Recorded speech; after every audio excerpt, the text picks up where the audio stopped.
Good afternoon. I want to call this session of the Boardroom Division to order. I'd like to begin by acknowledging that we are in Treaty 1 territory and the traditional homeland of the Métis Nation. With me, to farthest to my left is Brett McIntyre, and next to me, Carrie Linkletter. My name is Harvey Diamond. We're the panel members today. The City of Winnipeg is represented by Lindsay Warham and Kaylin Brombach, and our organizer and secretary is Kelsey Harrison. We'll be hearing applications for revision of the asbestos rules in accordance with the Municipal Assessment Act. The matters for which revision have been requested described in each application, and we will limit discussion to those matters.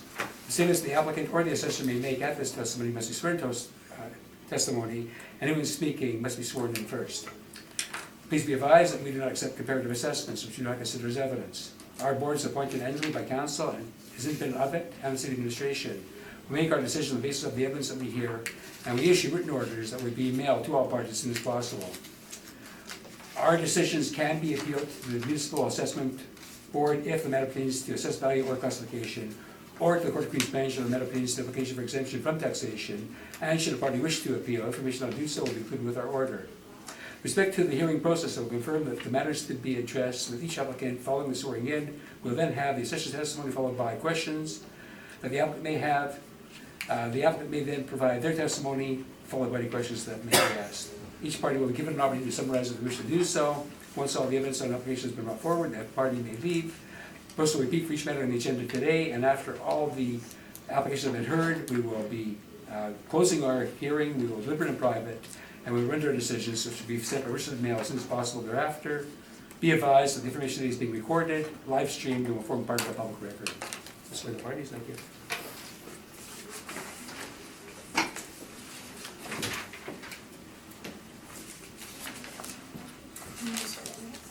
Could you please state your name? Lindsay Elliott. And do you swear to tell the truth, the whole truth, and nothing but the truth, so help you God? Would you like to swear in or affirm? Swear, please. Could you please state your name? Kaylin Brombach. And do you swear to tell the truth, the whole truth, and nothing but the truth, so help you God? I do. Thank you. Could you please state your name? Rocky Newcomb. And do you affirm to tell the truth, the whole truth, and nothing but the truth? I do. Thank you. Could you please state your name? And do you swear to tell the truth, the whole truth, and nothing but the truth, so help you God? Thank you.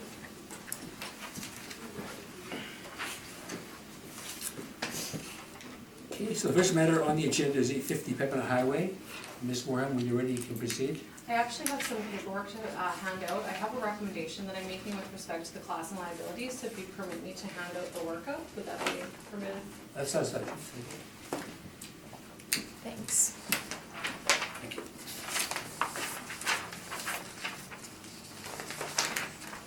Oh, I'm so sorry. I had one for Yeah, no, I got oh, one. I did give you one. That's Thanks. right. Okay.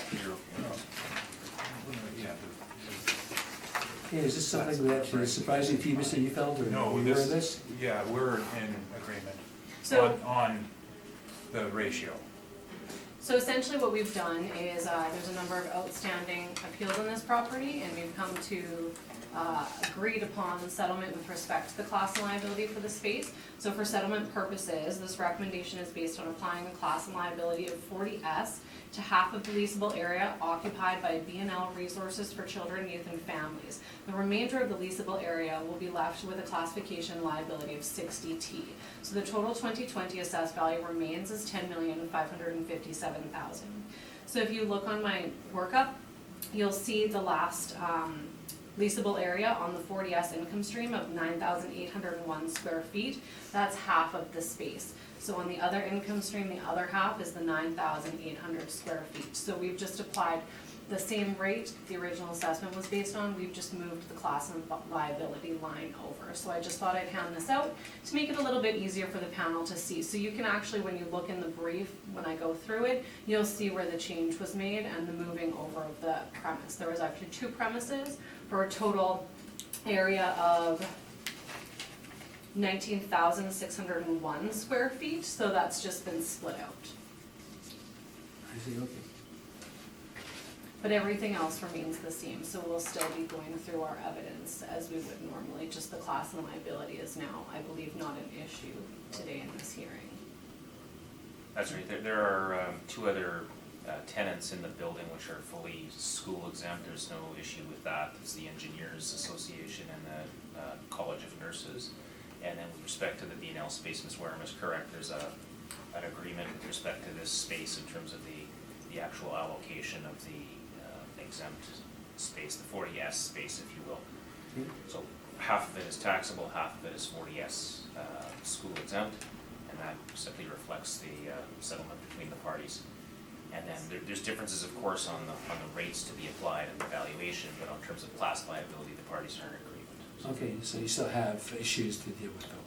Yes, the quantum and assessed value is essentially what needs to be decided on here today, but the classification and liability, we've come to a joint agreement, so it's no longer sort of an issue at appeal today.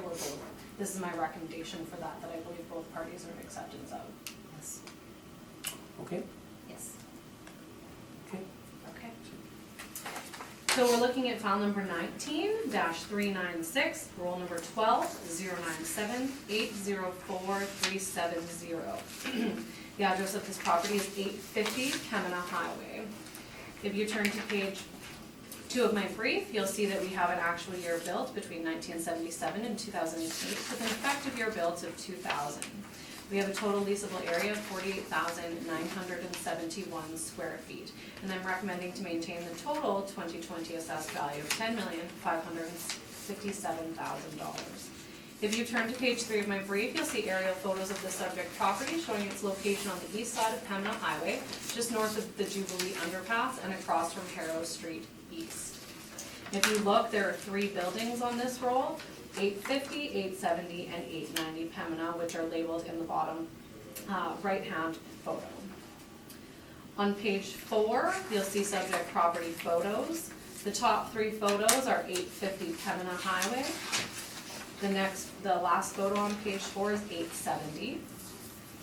The next 3 photos on page 5, or I should say, the next photo on page 5, the top one is 870, and then the remaining 2 below that are 890, and then we just have total pictures of the entire property. On page 6, you'll see the subject property leases.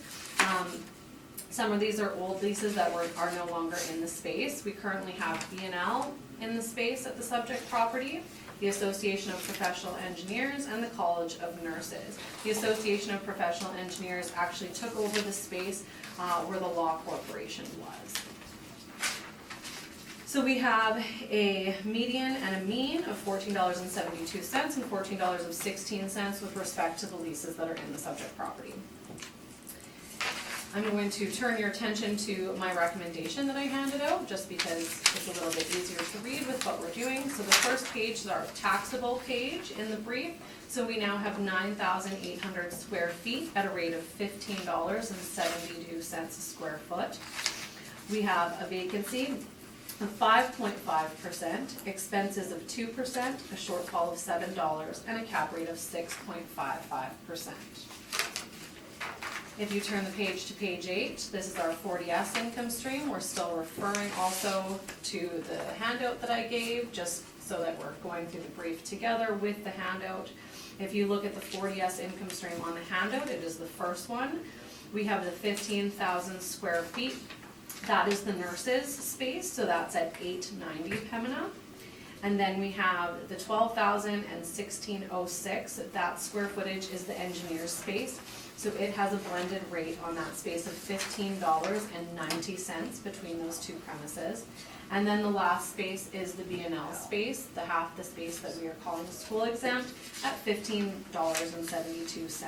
So we have a vacancy of 5.5%, expenses of 2%, a shortfall of $7, and a cap rate of 6.55%.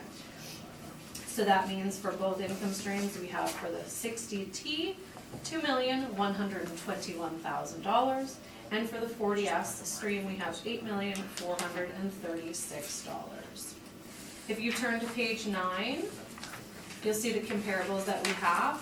They've been separated out into newer spaces, more recent and closer to the reference date, and then older.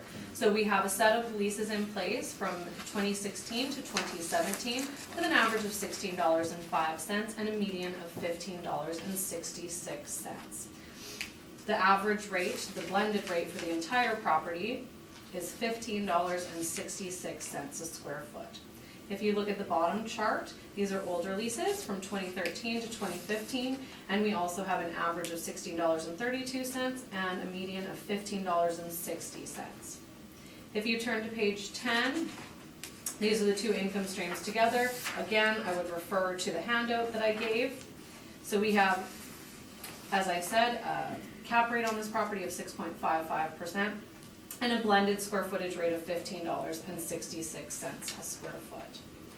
If you turn to page 11, you'll see cap rate information. This is a suburban office building, and so our 20th and 80th percentile is 6.2% to 7.3% with respect to our model. In comparison to the other companies that publish market reports, we have for suburban Bs a low of 6.5 to 7.25. CBRE has a range of suburban As to suburban Bs of 6.5 to 7.5, and Cushman and Wakefield has 6.25 to 7.5, and we're at 6.55%. On page 12, we have Municipal Assessment Act information. On page 13 is the start of the mailer that's submitted by the subject property owner.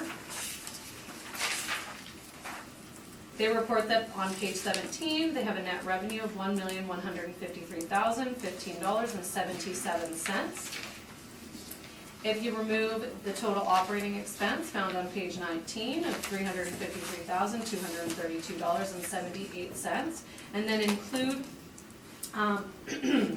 the non-operating expenses from professional fees all the way to landlord's work, it ends up working out to a net operating income that they've reported on their mailer of $689,524, and we have a net operating income of $691,463. So we're about $2,000 off of what they're reporting that their net operating income is. But again, we have not included the depreciation, mortgage, or interest, or those sorts of rates, because those aren't typically considered appropriate expenses to include. If you turn to page 23, you'll see subject property photos that are from our database of photos from an inspection that one of our assessors took. So the first page on 23, this is the building at 850 Pembina Highway, and that building is also on page 24 and 25, 26, 27, and 28. The middle building is 870 Pembina, and those photos start on page 29. There as well as on page 30, 31, and then we're moving into the engineer's building, actually on page 31 and 32, as well as 33, 34. And you'll see the outdoor photo of the College of Nurses, and then the main entrance, as well as on page 37, and 38, and 39, 40.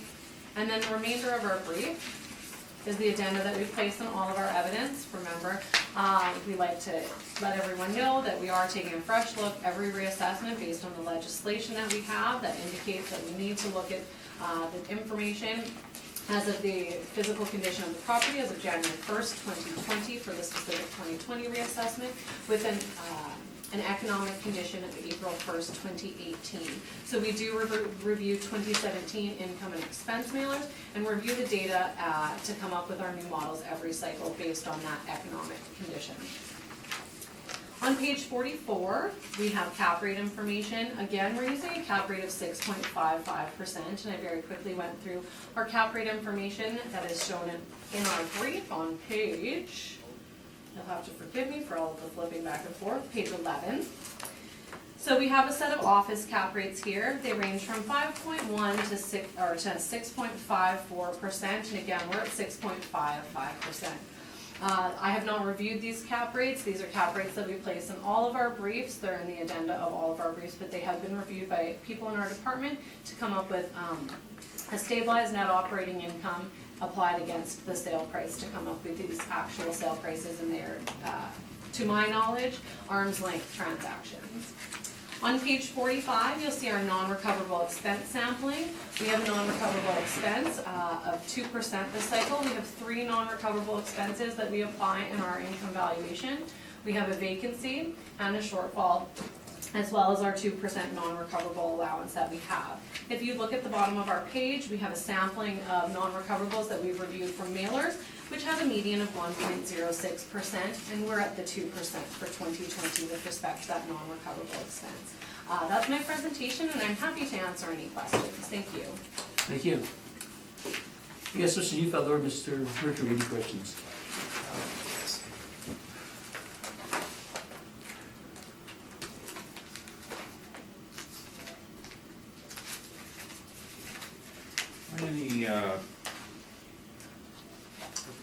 The financial, or sorry, valuation analysis, which is comprised of the handout you gave today and the previous workups on page 7 and 8, not considering the change in classification, have all these values been done by the model? Yes, they have. And the rent comparables, page 9, are these your own, or where did these come from? Because this was a docket that was from another assessor who had originally put together some of this information, I put the comparables that they had used in their previous workup with this. So I had to sort of navigate the information that was already being submitted on this property with respect to the information that I had reviewed. You didn't do these leases, they were just copied? They were taken from the previous assessor's brief, correct. And I was just looking at these rents, and from my eye, it doesn't not appear that with time the rents are going down? I haven't reviewed with respect how the rents are working with time. If you do look at the average and the median, there is a difference between them. But every rent that's over $20 is an old rent, correct? In each of these groups. We have a grouping of the 2016 ones, and yes, there are some higher ones from 2016 on the top chart, that is correct. And they're at the older, and the bottom chart, the two that are above $20 are the oldest ones, correct? So is this an indication that rental rates are declining with time? I wouldn't say so. I do think that those are smaller square footages of space with respect to looking at the bottom chart. If you look at comparable number 26, it's only 2,100 square feet. I just think it was a grouping of rents, and I think they were grouping them as in more recent and older ones as well. I wouldn't think that it's an indication. People rent properties for different rates for a number of reasons. Well, you brought that up, but the comparable number 28, 12,000 square feet is at $22, and you've got, say, comparable 13 is at $14. So newer, lower rent, close to the same amount. But you did not do an analysis on trendier then, I take it? No, I did not do a trend analysis on these rental rates. These are as is from the mailers. Now, the property has been impacted by several issues, including some construction and expropriation, and also including the two easements that were registered against the property. Does your model account for any of these issues? I can't speak to what the model accounts to, as I'm not in the modeling So section. you don't know if model, okay, is there an input in the system that would allow you to do an override for something like this? Not to my knowledge, no.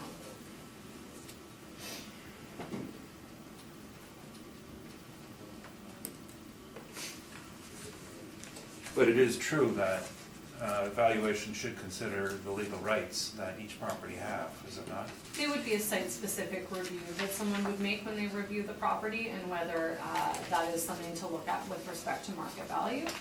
So that would be a site-specific thing, but I can't speak to whether or not our model can account for that.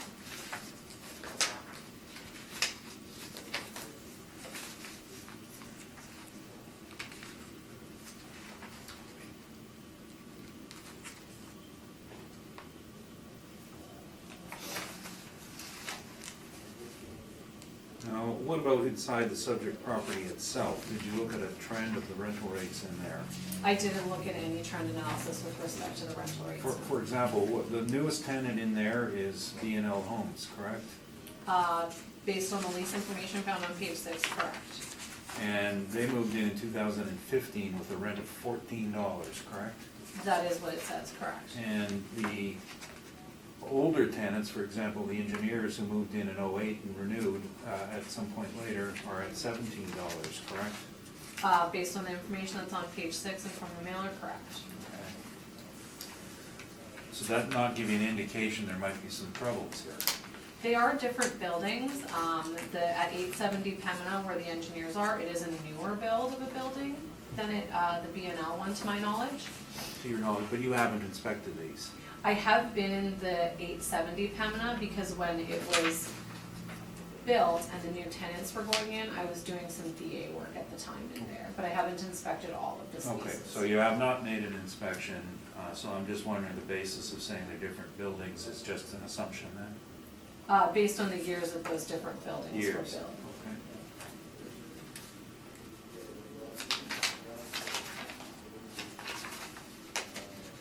The pictures, I think it were not then taken by you?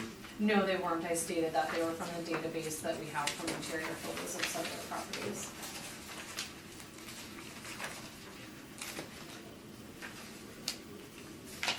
Are there any notes in your files relating to the shifting of the building at 8, sorry, I'll get the number right here. Yes, 890? Based on the information that I've had time to review, I haven't noticed that in our files yet, but I haven't been able to look at everything thoroughly from top to bottom, just with the time that was allotted for me to prepare this. Okay, so you did not look at that file, okay?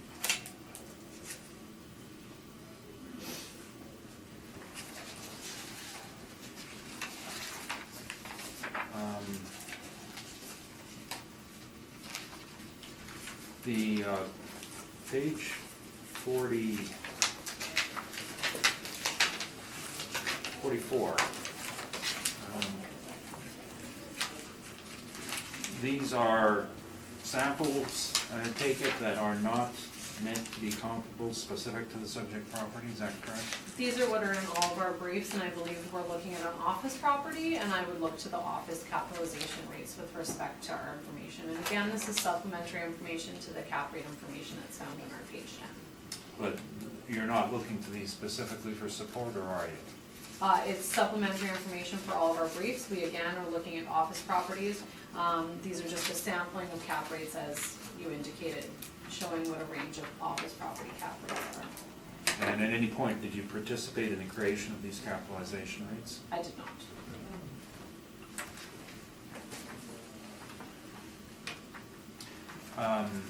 In your discussion of the statements, you had indicated that your calculation of the net operating income was $689,000. Did I hear that correctly? Correct.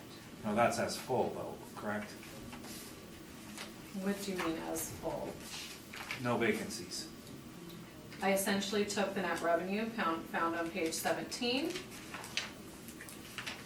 subtracted the total operating expenses, as well as a number of the non-operating expenses, again, did not include depreciation or the mortgage interest, to come up with the NOI that the subject property has reported. But there was no indication of a vacancy in either the statement or the rent rolls, is there?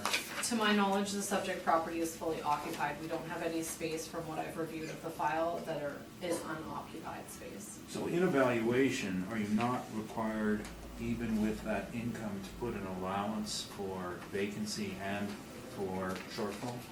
We do have, if you look at the handout that I handed out with respect to the recommendation that's made, our model does have vacancy and a shortfall. So what I was doing was saying, if you compare the actual net operating income that the subject property is reporting with our model that looks at vacancy and shortfall, because that is included, and you compare them to one another, our model is performing, in my opinion, very well with accurately pointing out what the net operating income of this property is. Doesn't your model indicate $61,027 in vacancy costs and shortfall expenses? If that's what it adds up to, I would agree with that, but I have not done the individual math of what the total vacancy and shortfall amounts are. An evaluation must put in an expense allowance, a vacancy allowance, must it not?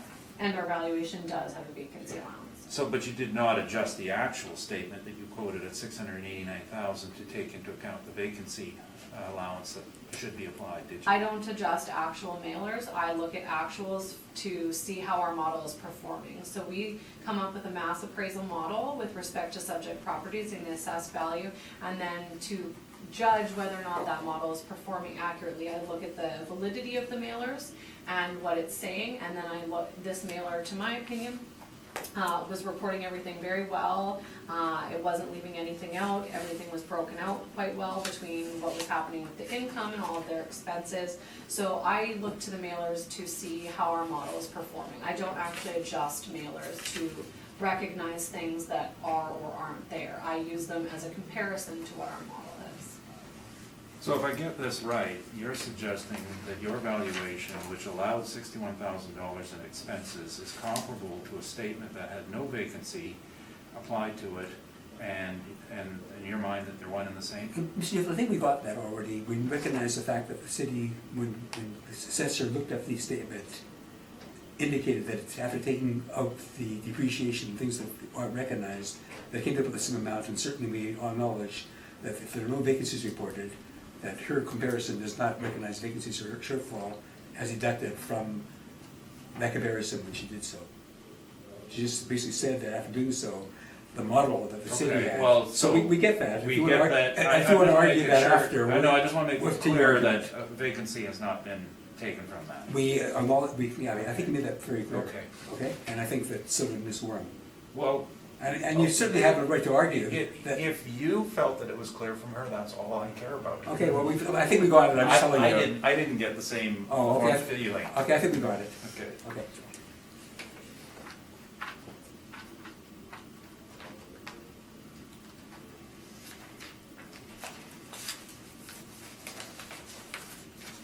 Do we have any questions on that?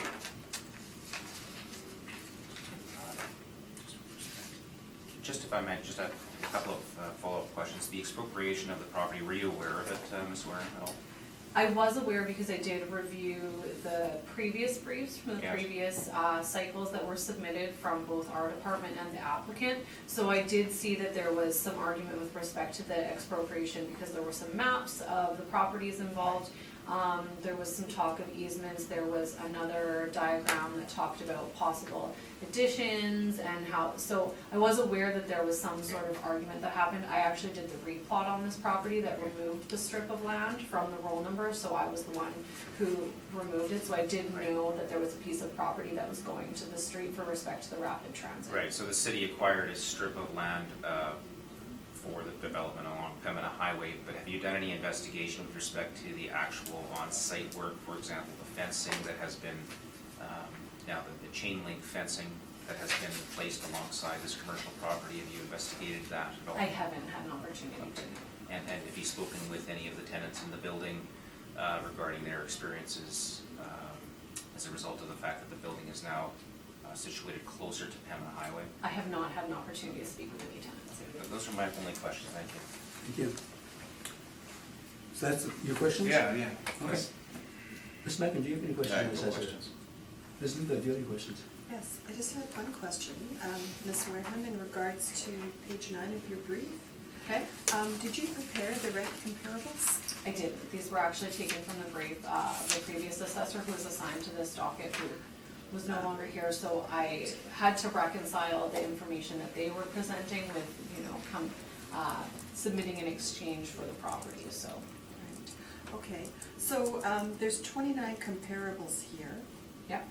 sort of ranging from, I don't know, 1,700,000 square feet up to 27,000 square feet. And the subject property is sitting at 48,971? A total square footage of the property, yes. Yeah, so would you not say that it's not really comparable in terms of size? Well, the total square footage of the property is 48,971 square feet, but because they're different buildings, they actually have different square footages. So one building is about 15,000. Yes, but we're looking at the property as a whole. We are looking at the property as a whole, but typically what we do when we're looking at properties as a whole, with respect to what I know of rent comparables, we try to look at similar spaces. So if there is 48,000 square feet on the property, but they are different properties and they rent differently. So they do have a different range of sizes within each of those buildings. So a lot of these are 14,000, 16,000, 18,000 square feet, because when they were put together, and in my mind I agree with it, it is comparable with the sizes of each of those spaces. So when you're looking to the market of what a space of 18,000 square feet would rent for, say, and you have a subject property with 15,000 square feet, we're trying to compare apples to apples in that sense.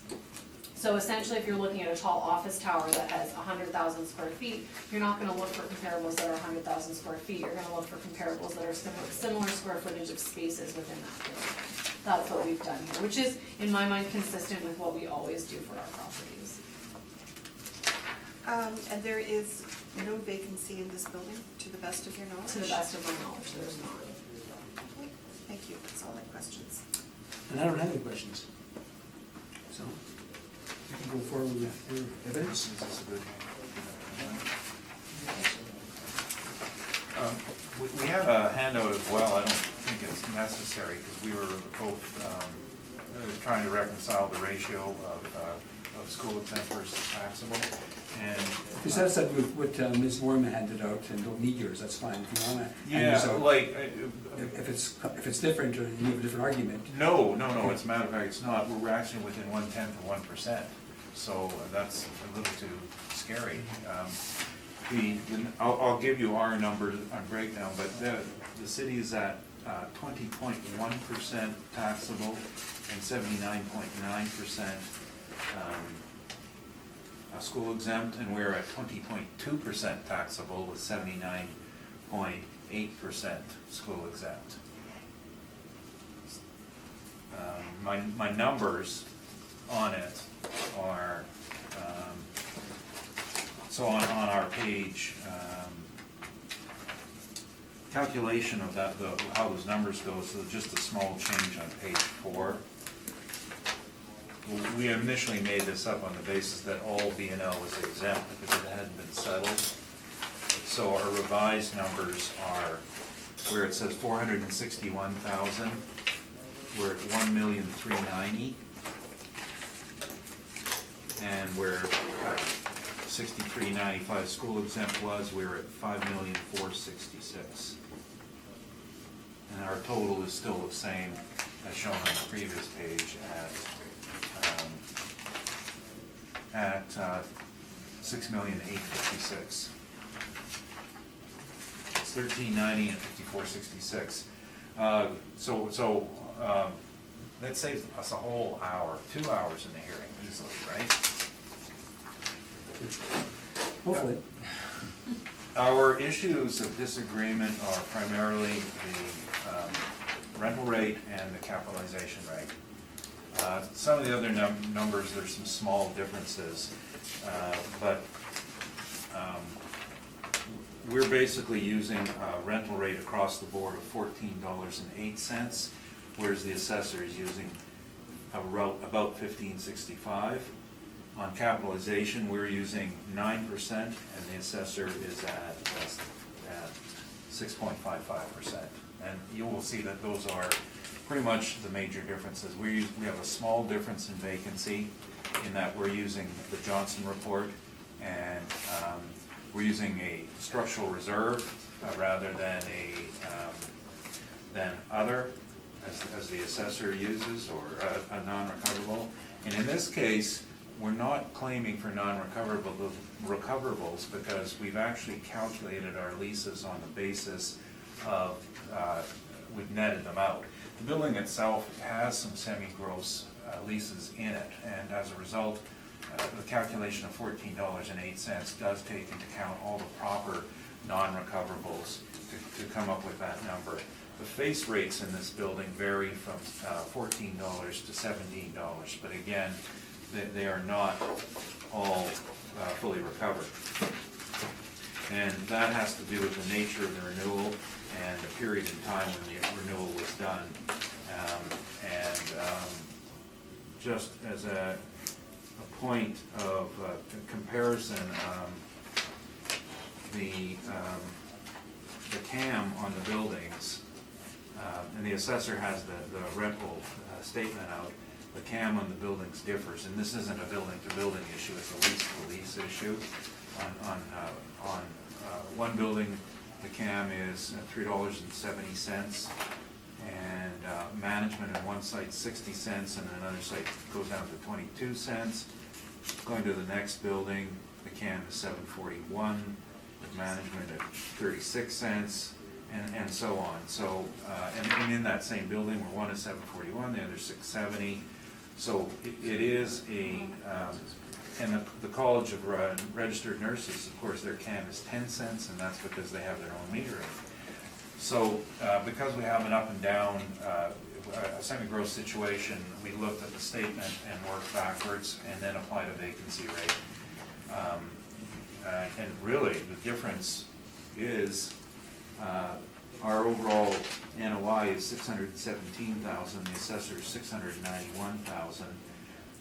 So that is a difference of about $74,000, and I mentioned that $61,000 of that is just application of a proper vacancy risk rate to the actual NOI, which is full, which is the appropriate methodology. The rents, on the issue of the rents, is why we're leading towards the $14 rate is the declining nature of the rents. As the building was expropriated and construction started around it, the rents began to decline. The first tenant who left was Payworks, and the rent that they were getting from Payworks was $16. When they left, they backfilled with B&L, and you can see it was $14. That's because it was, at that point in time, expropriation work had started, the Jubilee underpass had started, trucks all over the yard, excavation right up to the side of the building. And as of today, and this is not post-reference, this is all to do with the fiscal effects of expropriation, we're now looking at $12 net rents. It's not a market phenomenon. It shouldn't be that low. It's a building-specific phenomenon related to the physical capabilities. So we're going from 16 to 14 to 12.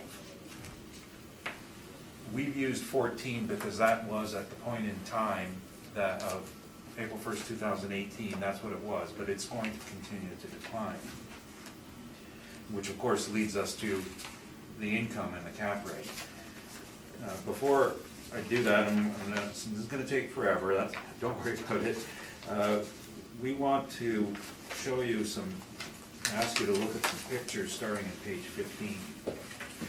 And the pictures were taken over a period of time. Some of these, there are a few that came Google, but most all of these were done by inspection. Most of these I took myself. Top of 15, of course, is Google.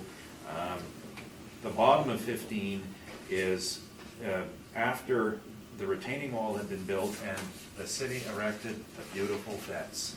This is a sore point. That's a chain link fence. That belongs around a chicken farm or an industrial property, not around an office that's supposed to be a higher class office. It's ugly. It gives a very poor front piece, a very poor facade to a building that's trying to have a better image.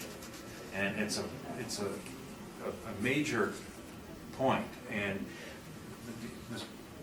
the sheer, I gotta use my words correctly, I haven't been very good at it lately.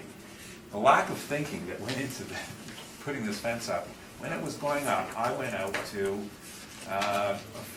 people who made commercial fences, and I said, well, how much is this chain link fence going to cost, and what would it cost to have one that looks better?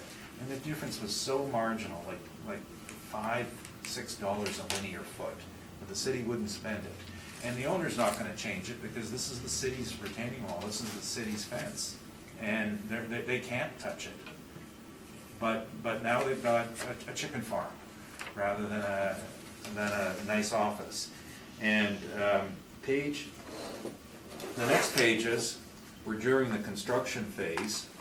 And I took these and I went out, and you can see on the top of page 16 that the reinforcement for it is that the excavation went right to the corner of the building. This is the nurses' building. And we went in there with an engineer and we did measuring. We looked at the windows, and along this corner there was a shift that had taken place about halfway down the west wall and halfway down the north wall, in that this corner of the building, of course, sagged.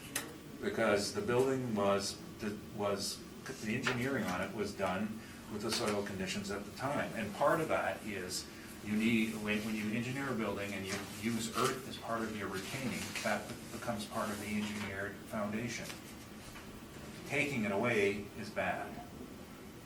Now, the worst part of the shifting happened, of course, during the construction phase, when the heavy vehicles went by. At one point, there was a roadway built on timber that went right outside this window. And the windows, 40% of the windows on this side were cracked. And yes, you can see it in the pictures that I've got the cracking of the windows on the top of page 16. So that was inside and out. Page 17 are the lovely views from the window during the construction phase. And page 18 shows, again, just more pictures of the construction phase and how close this was to the building. Page 19 in particular, I think this is actually a duplicate picture of the bottom one, but the top one shows that corner of 890 Pembina. And you can see that they excavated below the line of the exterior finish and into the side of the grade beam. And that is a destabilization. Now, at this stage, what we've done is we've taken laser measurements.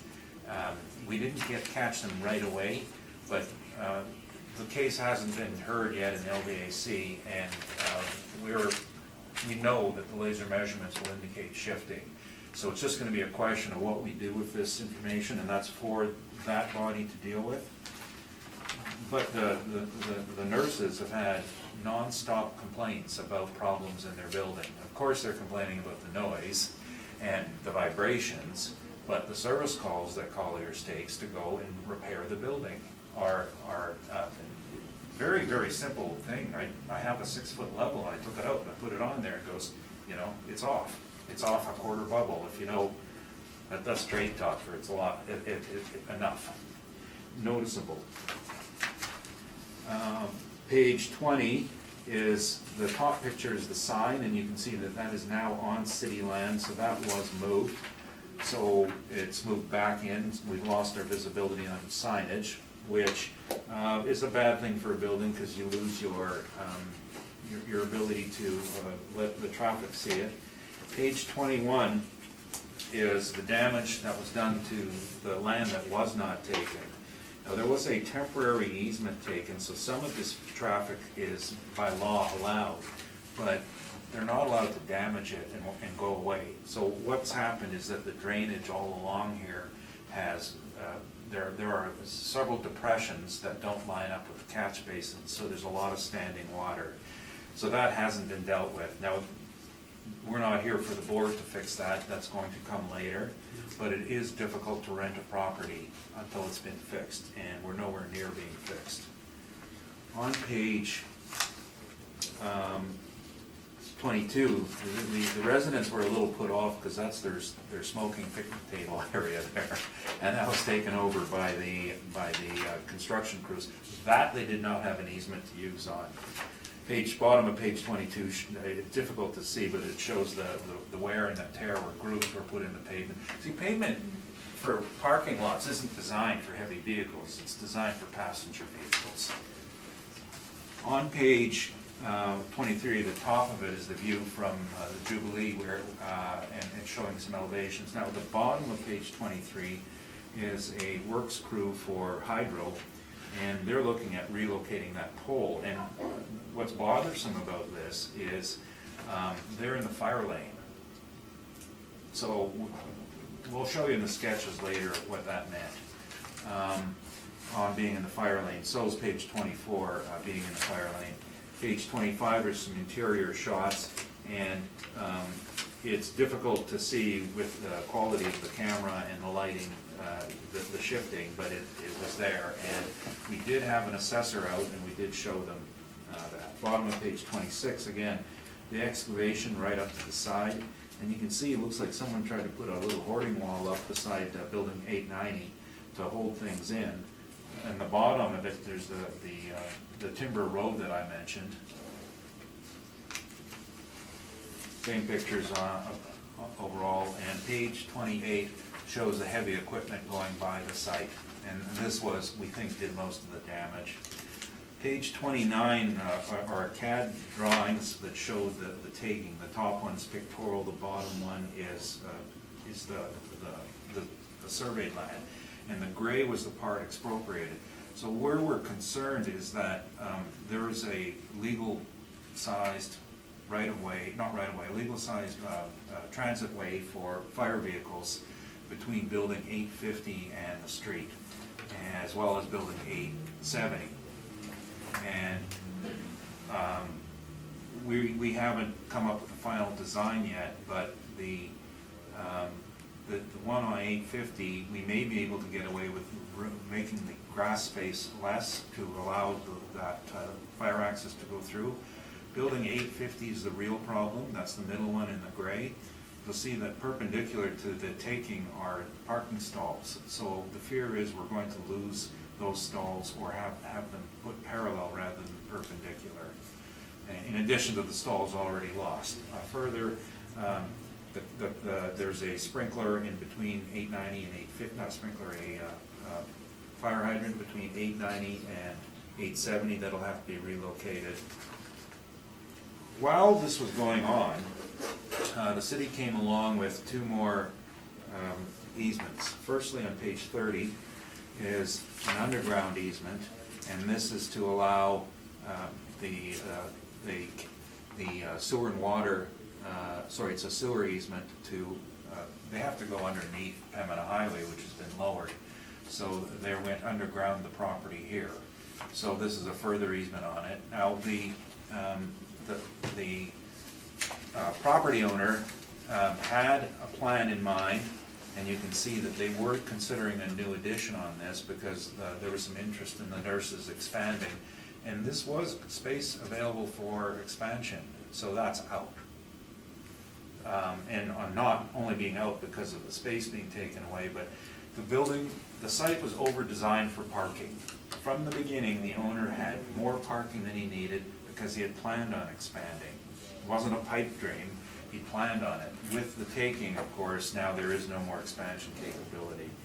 Page 31 is, in green, is the temporary access easement, 10-foot wide, and that's just to come in off the street and go down their back lane with their big trucks. So this was all done by powers of expropriation.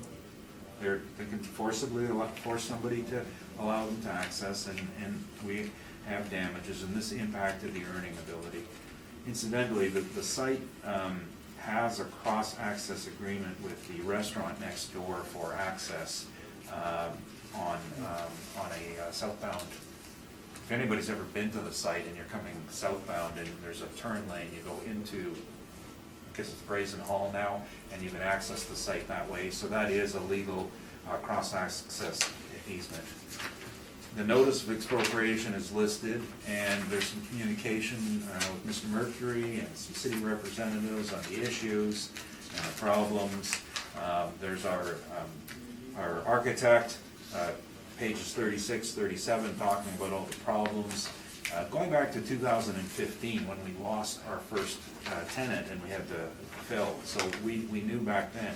On page 41 are the problem areas, and I've discussed the problem areas already, and they've been highlighted by our architect, and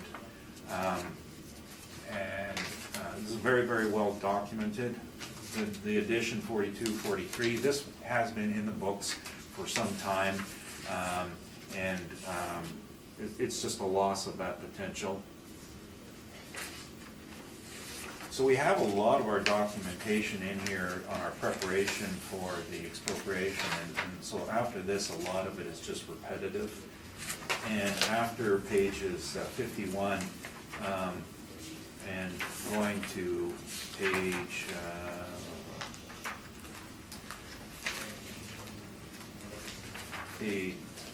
skip page 51 to page 164. That's all dealing with the issue that's been resolved. We have the parking bylaw, which we comply with, and zoning bylaw. Speaking to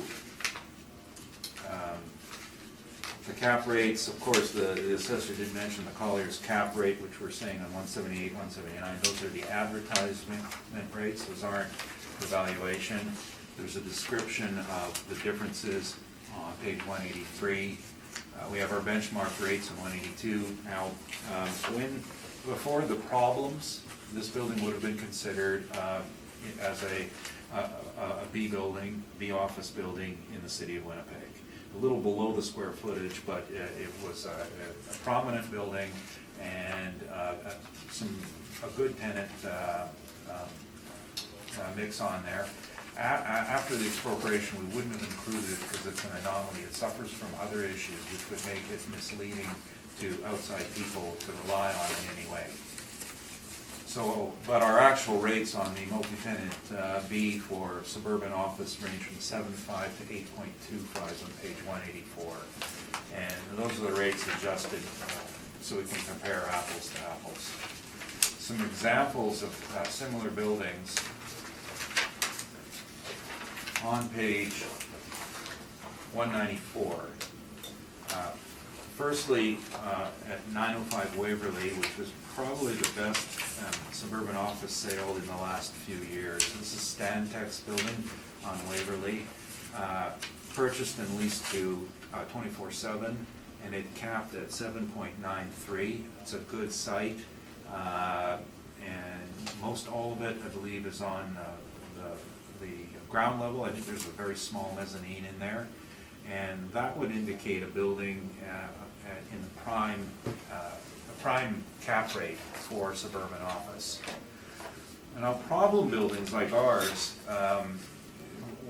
it suffers from its loss of rights, and there of course buildings like this don't transact in the marketplace, but we had a couple that are at least parallel situations, and one is 180 King, which is a strata title, and that capped at 10%. So that's an indication where the market recognized a loss of rights at a 2-point change in cap rates. On the following page, there's 305 Broadway, which is a downtown office, very close to the same square footage. And the actual cap on that was 9.13, city parameters, it's 8.04. That's Class C office. I'd have to say, being in both buildings an awful lot, in my mind, it's a fair comparison. So we have a prime rate which would have been closer to 8%, supported by the actual reading of the Collier's table as well as comparables. And then we had to deal with the problems in the subject. Now, getting back to the problems in the subject on the cap rate, number one is the uncertainty of expropriation. It's not closed, it's not finished. Now, we had 4 years ago an assessor who said to this panel that expropriation is a windfall. There's money coming to them, it's positive. I've done dozens of expropriations, and Mr. Mercury's done much more. It's no windfall. They take your land away, they pay you for what they think it's worth, and you're left with the remainder, which is always less than what it was, because it goes down in value, not up. That's the clear thing to understand. The second is the siting. It's now closer to the road. Nobody wants to be closer to the road and hear the traffic going by. The ugly finish that the city left with them. And the damage that has not yet been acknowledged nor compensated for. When compensated isn't turning a profit, it means fixing what you did wrong, period. So those issues relate to the loss of parking as well. Now, the proof in my mind is obvious. Rent, before it started, 16, down to 14, down to 12. That shows me a declining property, and I think our valuation is very fair considering the problems that this building is dealing with. So our net final value is 6,856 with the split that we've agreed on at roughly 20/80 on school exempt. That's my presentation. Mr. Murphy, anything to add to that? No, Okay, any questions? Just a few, thank you, Go Mr. ahead. Chairman. You indicated in your presentation, Mr. Neufeld, that Payworks had left because of all of this pending construction and issues and expropriation. I was under the impression that Payworks had left because they were building and renovating their own building. No, that's, I'm not sure how that came out, if that's the way it came out. No, Payworks had a contract, a new contract come up where they were required to double their size in very short term. Their first alternative was to look here, and the decision was made years before the expropriation. And the only building on the market, they grabbed, they bought, and they took about a year to get into it, along with the delay in getting out. So they vacated in timing with the notice of expropriation. And then it remained vacant for a few years until B&L took that space. Okay, so Payworks didn't actually leave because of all of that? No, Okay, no, that's the they're not. impression that I got in the presentation, so I just wanted to be clear that I wasn't missing something. You spoke about the chain link fence on the property. Have you seen any other office properties that have chain link fences on them, or is this the only one that exists in the city of Winnipeg?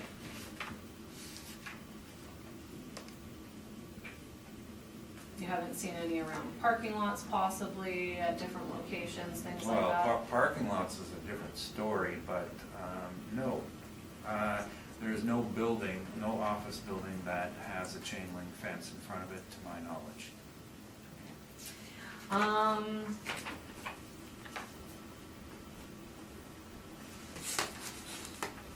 Unless there's a farm on Now, you talk about the negative impacts of the expropriation on the subject property, and you indicated within your information on cap rate information, and you indicated that one of the good comparables, I have to flip to your pages, I believe it was 160. You indicated three comparables, 905 Waverly, 305 Broadway, and 180 King. You would agree that 305 Broadway and 180 King are different classes of office buildings, they're not suburban office buildings, correct? Well, that's location quality. I'm thinking class quality. They would be, 305 is a C and 180 is difficult to call that one. But again, its drop in its class is due to the lack of property rights in one respect, and then of course, I don't know, say quality, but more like, well, it's had a rough life. Well, if you look at the suburban office you pointed to at 905 Waverly, would you not agree that the subject property is on in my opinion, you may not agree, a better location than 905 Waverly, being it on Pembina Highway versus Waverly? No, not at all. Southwest Winnipeg is by far the most desirable location in the city for any business. And the reasons why are actually very human. The people who make the purchase decisions live near there. They want an office next to where they work. That's one of the major things. And the other, of course, the demographics would favor certain things. No, Waverly is much better. See, Pembina has turned into a transient route where it's mostly north and south traffic. It used to be the primary retail, or one of the primary retail arteries in Winnipeg, and that's shifted to southwest, to Kenaston and McGillivray and Waverly. So I think that Pembina is in a decline, basically, or stagnant at best. in terms of market? Now, building off your response on that particular question, with respect to people wanting to work close to where they live, so would it not be a positive for the subject property to be close to the rapid transit so that the employees who work in that building have ease of access to the property because of its proximity to the rapid transit? Whereas at 905 Waverly, I know being someone who lives in the southwest quadrant of the city, it's very difficult to actually bus to that location if you are someone who doesn't have a vehicle. Well, the difficult part about that is that the rapid transit concept is good in a broad perspective, in that when the city came along with it, they also had the TOD zone, transit-oriented development, which is to put an overlay beside rapid transit, which allowed denser occupancy. But it hasn't really picked up on it. Now, the west side of Pembina doesn't have access to rapid transit because there's a railway track in between. That access is on the east side, in the Osborne neighborhood, so there are no stops there. Now you have the Pembina Highway stop is one, but you know, rapid transit, the concept is, should have been redevelopment. So all of these older industrial properties on Pembina, there should have been some spur to say, well, we can make more money, let's convert to multifamily.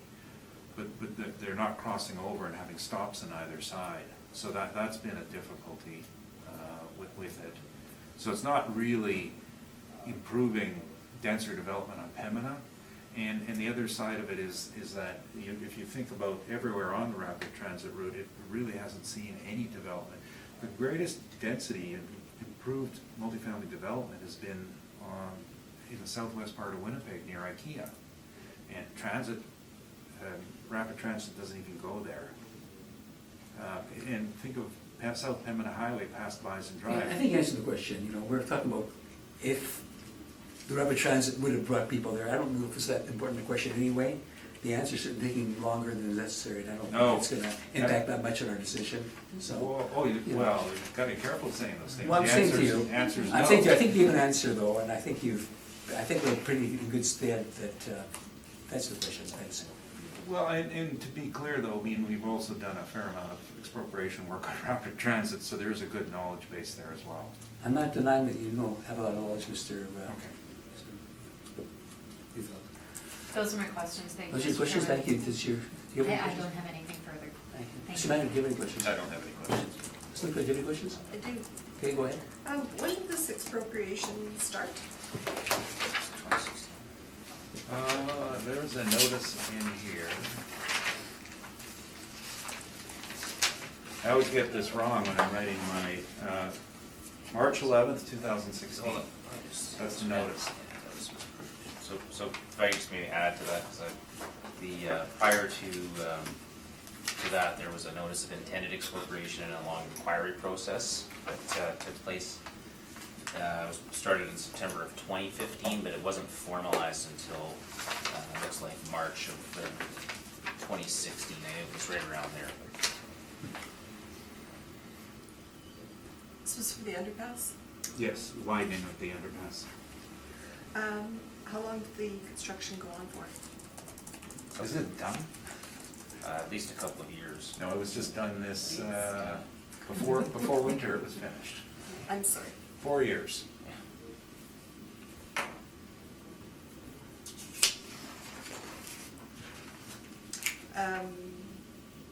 It's probably in here somewhere, but did anybody from the city come out and look at the nurses building? The issues there? We had an assessor out, Merrick was out, Merrick? but that was on the assessed side. What I can tell you is that the city has an external third-party contractor, so PCL Contractors is actually handling the construction, and they, as my understanding is, they actually have a construction monitor so that they are to review on-site issues and so forth, and they're a bit of a liaison between the property owner and the city itself.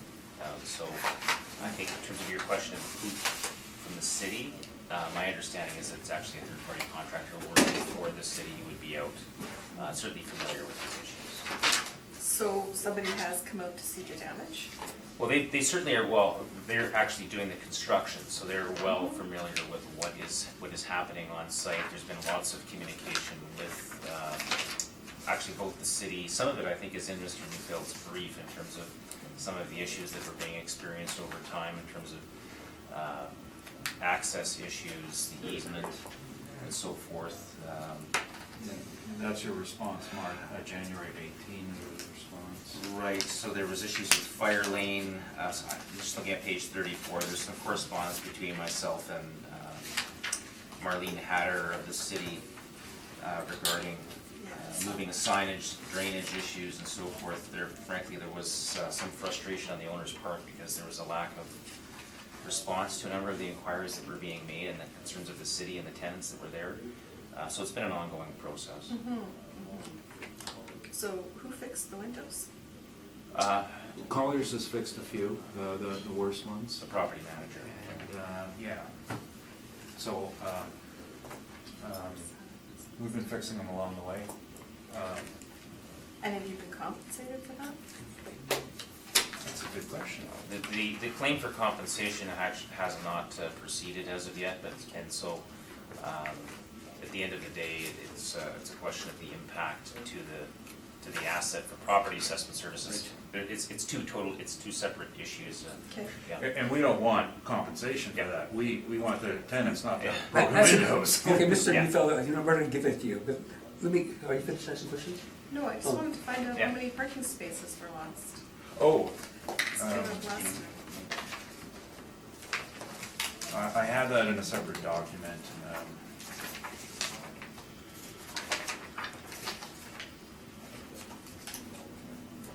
We're looking at about 30 right now. 30 lost, how many were there to begin with? Be more meaningful for the ratio. 100 and,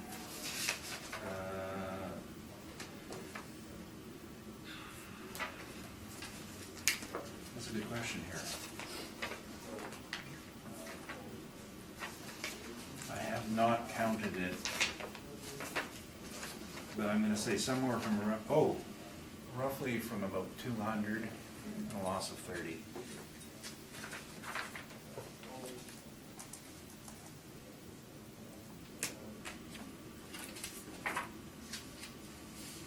That's all my questions.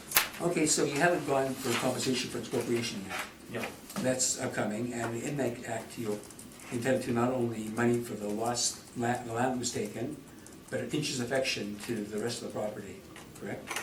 Yes. You'd be claiming inches affection. Yes, for that hasn't been. And the only thing that's really left for us to do, and I'm not saying you didn't do a good job of that, Mr. Neufeld, because I think you did, but if this expropriation is less than the amount of rent that you can conceivably get from the property, that would affect the value of the property on the basis of how much you can earn, so. Correct. So that's the basis of what we've got to consider today. Well, what you're talking about here is exactly, and surprisingly. Okay, and I get that, that's fine. We're actually here to mitigate the damages and make it less, because if it's dropped in value, Well, you know, my job is not Right. that, you know, my job is to try to determine if potentially you're gonna get less rent because of interest affection of the property, which I think you've established showing everything, and we've got to make that consideration.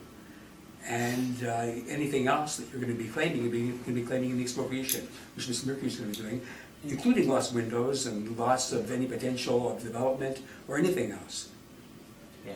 Can I just address that? Because Yeah. I think there's agreement on that point. Yeah. So I think the purpose of Mr. Newfeld's submission on broken windows and that type of thing is not to have you issue some kind of compensation for that. No, I think he's trying to show us that the property has been injuriously affected, and Right. that will endanger the amount that rents can That's correct. receive in the That's- future, and that's fine. I That's think we- absolutely correct. We get So- that. So your function is to determine if the value of the physical asset, whether there's an expropriation claim or not, is Exactly. really irrelevant. If the So- expropriation didn't affect the rents that we're going to receive in the future, then, Right. you know, That's have no- right. you know. but there is an interesting part of this, though, is that, and I was saying, through revision, we have the opportunity to mitigate the damages, to drop it. We're not, you know, that way there's less to claim later, you can claim taxes. And the other interesting thing about revision is that we're fixing it every 2 years. So if this recovers 4 years from now, then we dealt with those, Absolutely. If the rents turn out to be a lot higher and the city reassesses you, your assessment's gonna go up if the rents turn up. And you know, quite we're fairly gonna look at so, what the situation is right now, results. and based on your submission, we'll deal with it. it's one less thing to deal with at LDAC if we can get this fixed here. Okay, thank you. That's my question. Mr. Chairman, I do have a redirect based on the questioning regarding the stall counts. Could I be permitted an opportunity? Certainly, go ahead. Mr. Newfeld, you indicated that there were about 200 stalls and they only lost 30. Based on the bylaw requiring one stall for every 750 square feet, would you agree that with the leasable area of the building, they only require 65 stalls? That wasn't our calculation earlier, and remember that what you're talking about in terms of a bylaw, you're talking about an office use. Now, for example, D&L doesn't qualify as an office use because it's a seminary of learning, which is why we're all here today. So it has a different count, But you would agree they have a good amount of They- parking, no, I- considering they even lost 30 I already said that, stalls. they had good, and the concept was they wanted to expand. Okay. Thank you, Mr. Chairman. Thank you. Okay, just.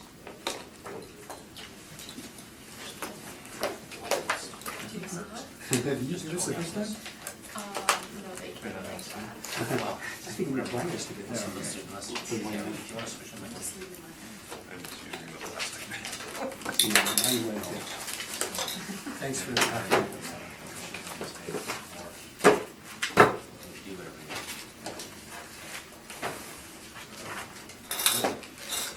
Mr. Chairman, our next property, I'm just wondering if we could switch up orders. Mr. Murphy was gonna stick around for 614 Dismarion and possibly 172 Sherbrooke. This property, Mr. Murphy's not attending on, but at the end of the list, so why keep Mr. Murphy here longer than he Right, has to so be if you here? put 175 Hargrave at the end. We can do that. Yeah. That's, Thank you. that's fine.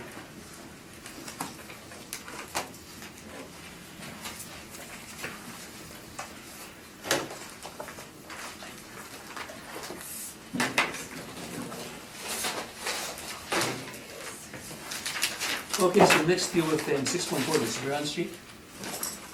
And when you're ready, Ms. Gordon, you can proceed. Thank you, Mr. Chairman. Just give me a moment.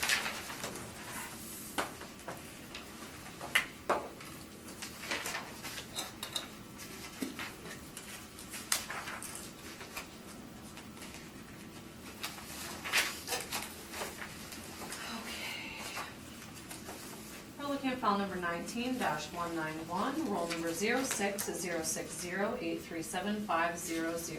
The address is 614 Dismarion Street.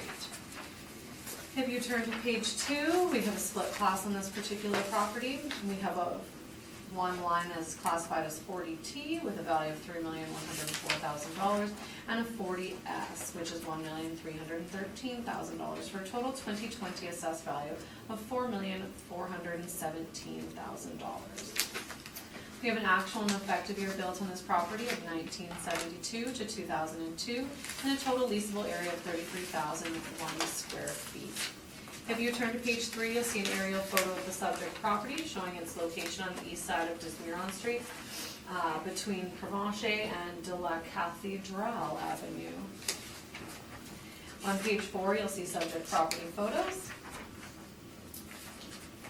On page 6, you'll see the income valuation summary for what we've classified as the taxable portion. We have a blended rate of $10.22 and a square footage of 24,025 square feet. We have a vacancy of 5.5%, 2% expenses, a $7 shortfall, and a cap rate of 6.7% for a value of $3,257,000. On page 7, you'll see the school exempt portion that we have on this property. We have a leasable area of 8,976 square feet with a rental rate of $11 a square foot. We have a vacancy of 5.5%, a shortfall of $7, and a cap rate of 6.7% for a value of $1,313,000. On page 8, we have our comparables. They have a wide range of comparables. We have an average of $15.19 and a median of $14.72. If you turn to page 9, you'll see the income valuation summary. We have $10.44 $10.44 a square foot as the blended rate applied to the entire square footage of the building. And a total estimated market value of $4,570,000. On page 10, you'll see cap rate information. Again, as previously on the property we just spoke of, this is a suburban office building, and our 20th and 80th percentiles are 6.2% to 7.3%. If you look on page 12, you'll see the mailer that was submitted for the subject property. And if you turn to page 18, it's the addenda that we have in all of our briefs. Again, we're taking a fresh look at the information. I'd like to point out that our office cap rates can be found on page 21, and on page 22, we have our non-recoverable expense sampling with respect to our 2%. That's my presentation, and I'm happy to answer any questions that the panel or applicant may have. Thank you. Steve Bell, any questions? Yes, 2 years ago, the assessor claimed the leasable area was 41,362 square feet. Today it's 33,001. What's the difference? I can't speak to the difference. All I know is what we have in our file currently, and we have 33,001 square feet. You don't have last year's file, any numbers?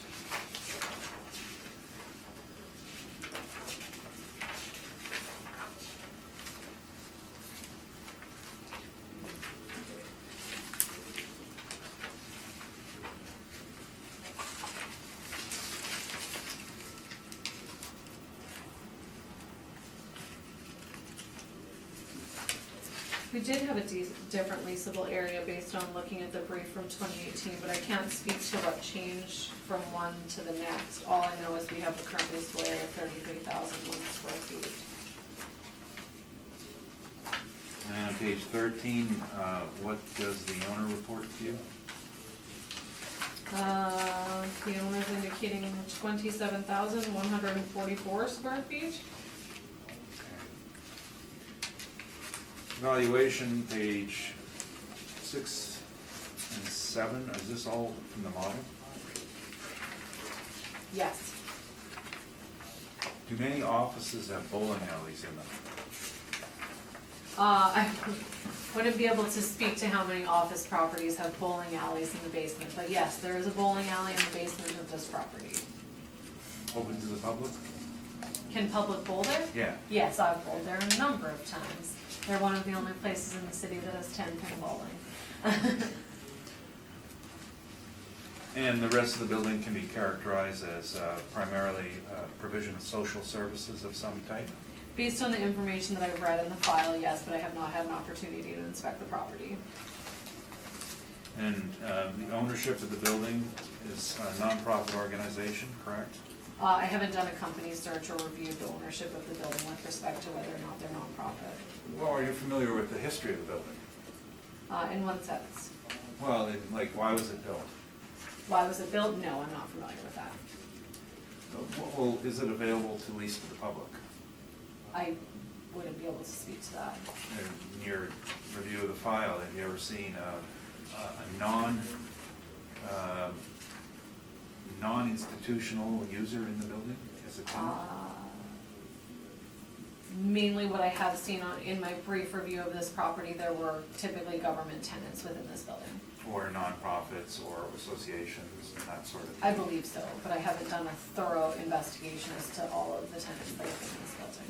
If there is a restriction on the user of the building, does your model take that into account? Again, I wouldn't be able to speak to what goes into our model because I don't work in that section.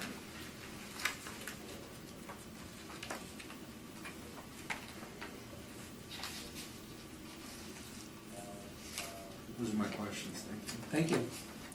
Isn't there any questions of the assessor? No questions. Mr. McIntyre, do you have any questions? And I have no question.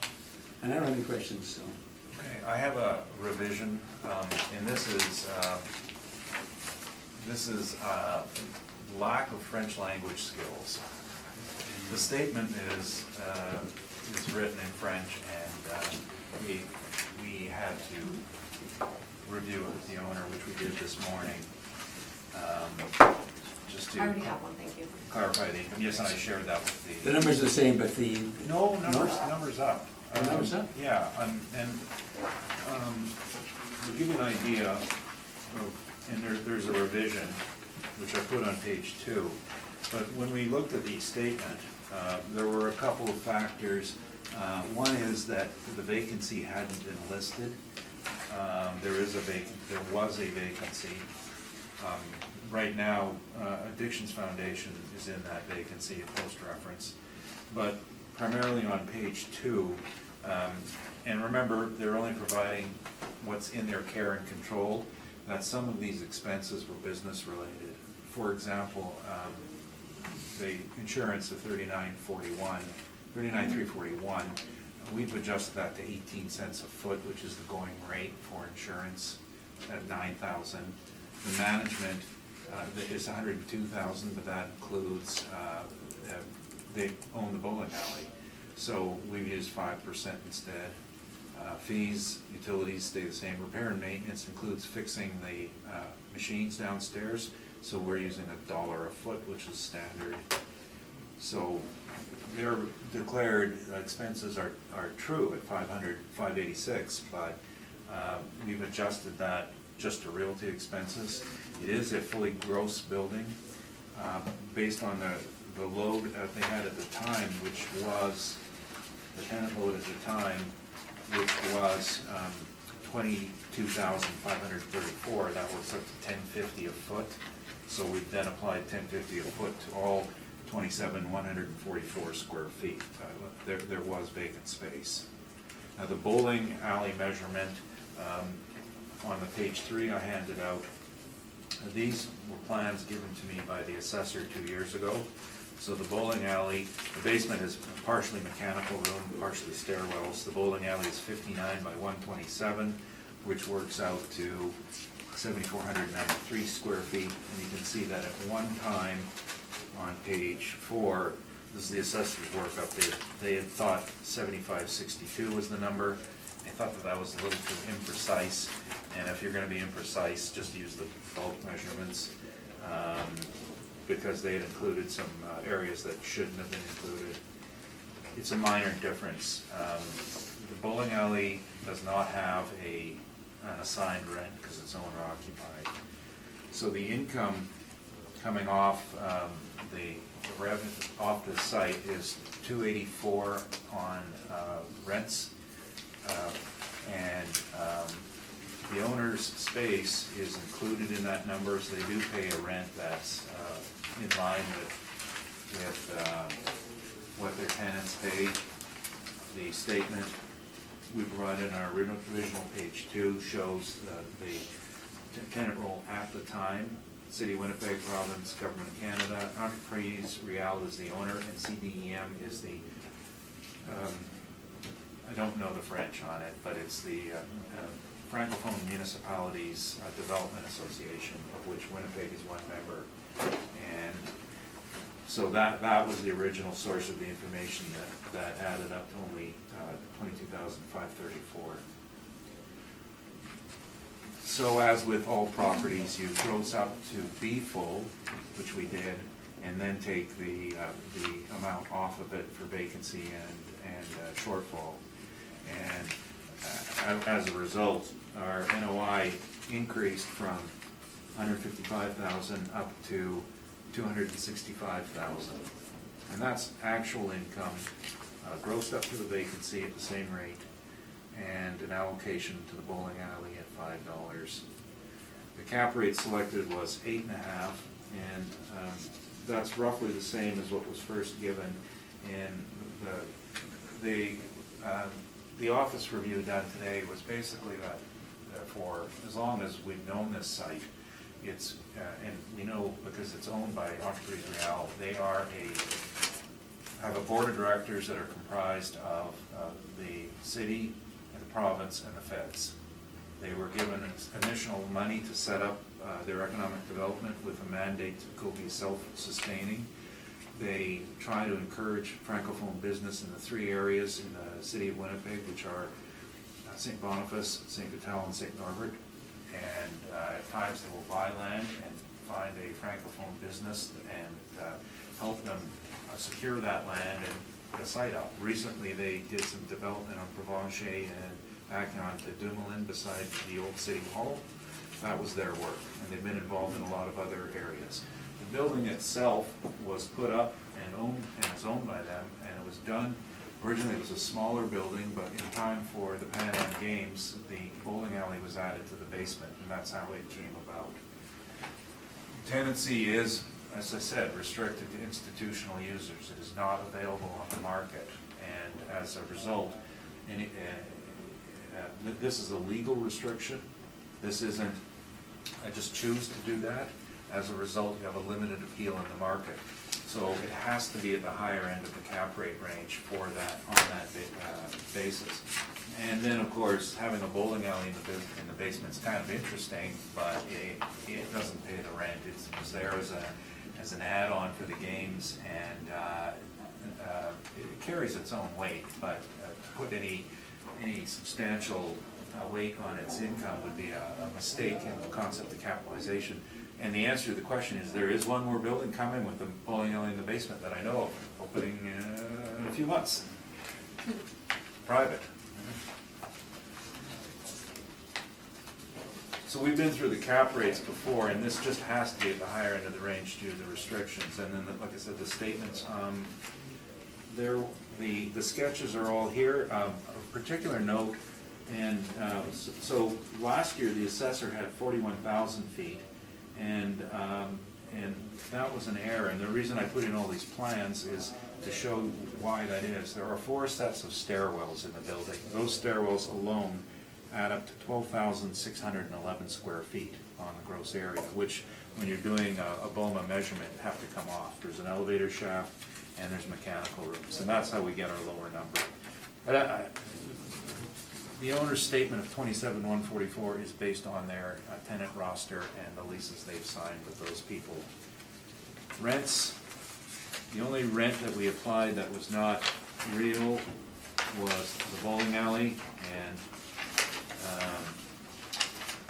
on page 5 are some basement rents. Now, actually, our subject is in here because we hadn't updated this, but years ago, they had it set in for a book rent, and there was some separation between the operations, and they used the gross area of the floor, which was not the right measurement. And that worked out to 347, which, when you take it by the right square footage, is about $6 a book rent. Three ones I was going to ask you to look at is 1805 Portage, which is a bowling alley underneath a strip mall, $2 net. Appraise it. Then there's 693 Taylor, which is at $4 for an office. It's an older lease, but there used to be a bowling alley in that site, and it was decommissioned and changed to office. There's an archery range at $1, which is a leftover thought. So I think the $5 is fair. And the rents of $10.50 also are supported by the market. And we do have included some vacancy reports from page 8 dealing with office buildings in the city of Winnipeg to show asking rates at that time. This would be considered, but here's my point. On page 8, this is from the Johnson report, and there are 5 categories of suburban: A, B, C, government, med. And if you look to the government one, where this building would be placed, there's nothing for rent because they don't rent. That's the issue with this building. This would most likely resemble a C, and you can see that the asking rates range from $6.50 up to $13.50, and they support our analysis. So in terms of the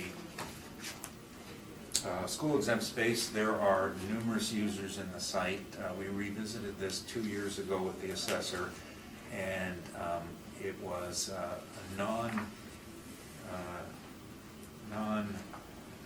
we weren't disagreeing. It was not a point of contention. These were the ratios that were applied at the time.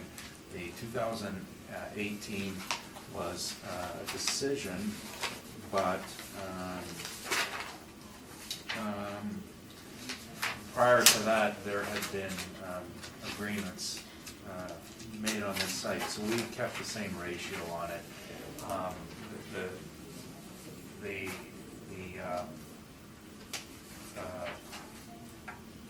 And neither side is really concerned about that at this point in time. We think that an inventory of what's in there now would actually have a higher school exempt ratio, but it's a moving target. It goes up, it goes down. So for now, we'll leave it as it is. Now, the last point on my handout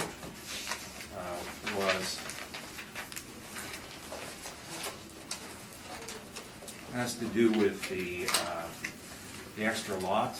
Now, the extra lot hasn't been heard yet. It's coming up next week. It's located immediately south of the property.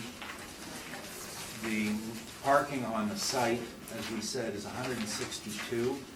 We went through the uses and the bylaw and determined that the site needed 195 parking stalls, and I consulted with the owner, and so they have the lot next door that provides the missing stalls, and this is just our presentation showing the area and the dimensions of it. So this parking was necessary to fit the users in the site, and we want it subtracted from the overall amount, and with the same ratio, of course.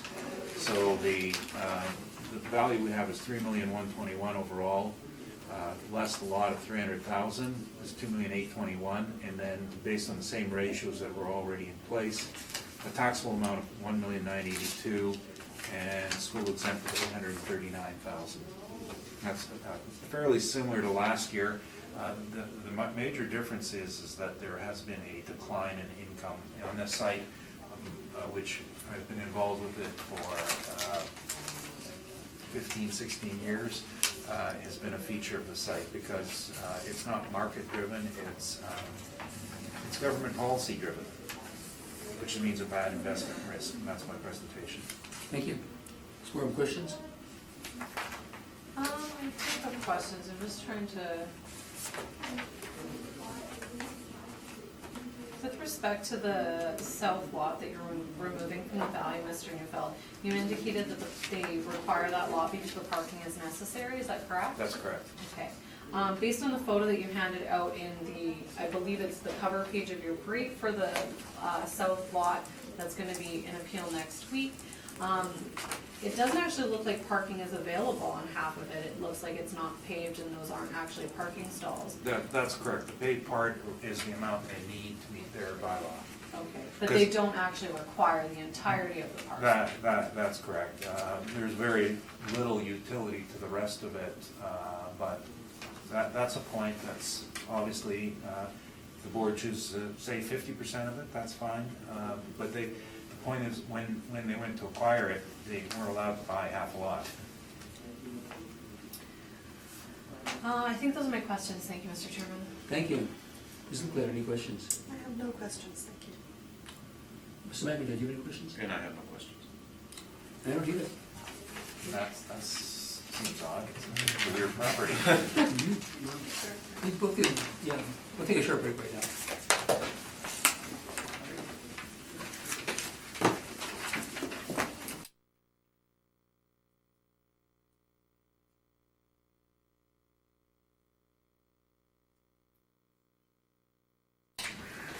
Okay, we're going to resume, and we're now going to deal with 172 Sherbrooke Street. If that's okay? Yep. And when you're ready, Ms. Worm, please proceed. Thank you.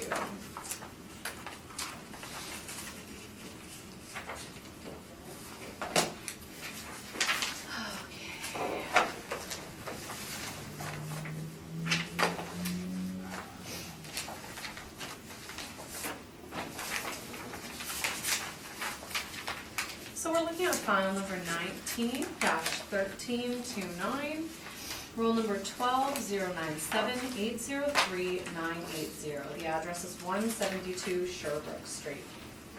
I'm recommending to maintain the 2020 assessed value of $1,261,000. We have a split on this property We have, 1,086,000 as 40S, school tax exempt, and 175,000 as 20T residential taxable. We have an actual and effective year built of 1971 to 1977, and a total leasable area of 9,158 square feet. We also have 16 outdoor parking stalls on this property. If you turn to page 2, you'll see the subject property's location on the northwest corner of Sarah Avenue and Sherbrooke Street. It's just south of Broadway. On page 3, you'll see subject property photos. On page 4, you'll see the income valuation summary for the office. We have 9,157 square feet of leasable area with a blended rate of $9.77 a square foot. We have a 5.5 vacancy, a $7 shortfall, 2% expenses, and an overall cap rate of 7.3% for a value of $1,086,000. If you look at the bottom of my page 5, we have comparables that range from $11.29 to $16.92, with an average of $13.99 and a median of $13.88. And as I said, we have a blended rate on this property of $9.77 a square foot. On page 6, you'll see the income valuation summary for the 20T portion. This is the parking stalls. We have 16 parking stalls with a monthly net unit rent of $45.50 a stall, with a 5% cap rate for a value of $175,000. At the bottom of page 6, you'll see that parking comparables. The closest proximity comparables to the subject are comparable number 5 and comparable number 6. And these are all properties that are in the same parking model area. The same parking model tier as the subject property. Some of them are in different locations than the subject, but they are on the outskirts of downtown because this is considered the outer downtown parking model. On page 7, you'll see the income valuation summaries that I've previously gone over. On page 8, you'll see cap rate information. Again, this is a suburban office building, and our City of Winnipeg 20th and 80th percentiles are 6.2 to 7.3%. And we have a cap rate of 7.3% on this particular property, and a blended cap rate on the whole property of 6.98%. On page 10, you'll see the income and expense mailer that was submitted for the subject property. On page 13, you'll see the addenda that we have submitted for all of our briefs. Again, page 16, we're looking at office cap rates. And on page 17, we are looking at the non-recoverable expenses for our 2% and with the median of 1.06. I'm happy to answer any questions. Thank you. Steve, are there any questions? Yes, sorry, where did I put that? The evaluation of the site,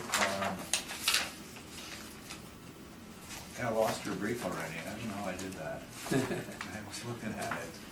Pages 5 and 6. Well, I gotta find it first.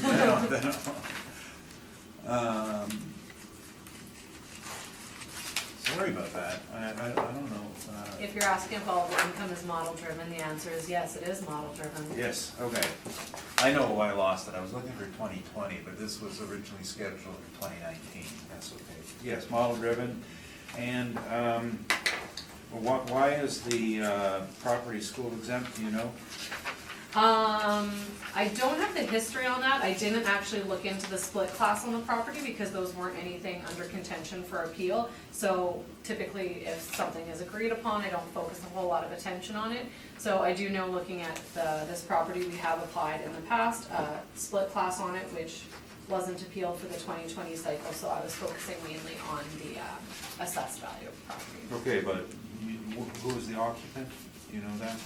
Clubhouse of Winnipeg, I believe, is what we have in Clubhouse of Winnipeg, Inc., that we have for both the spaces of the building. And what was the site built as? I wouldn't be able to speak to that. Okay. And your rents on page 5, are any of these for nonprofit organizations, drop-in centers, anything providing that sort of level of care?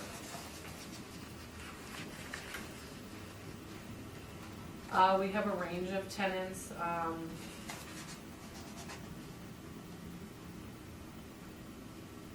We have a labor-ready temporary services, a physiotherapy, an agency that I can't pronounce the name of, we have a school board, a folk art council, and a numbered company as the tenants of these particular buildings that I looked at. And all of these comparables are a fair bit higher than the subject, is that correct?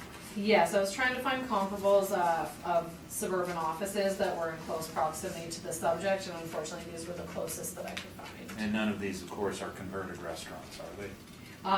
I wouldn't be able to speak to that, no. You haven't, this was done before the end of the year. Have you inspected? Did I inspect this property? No.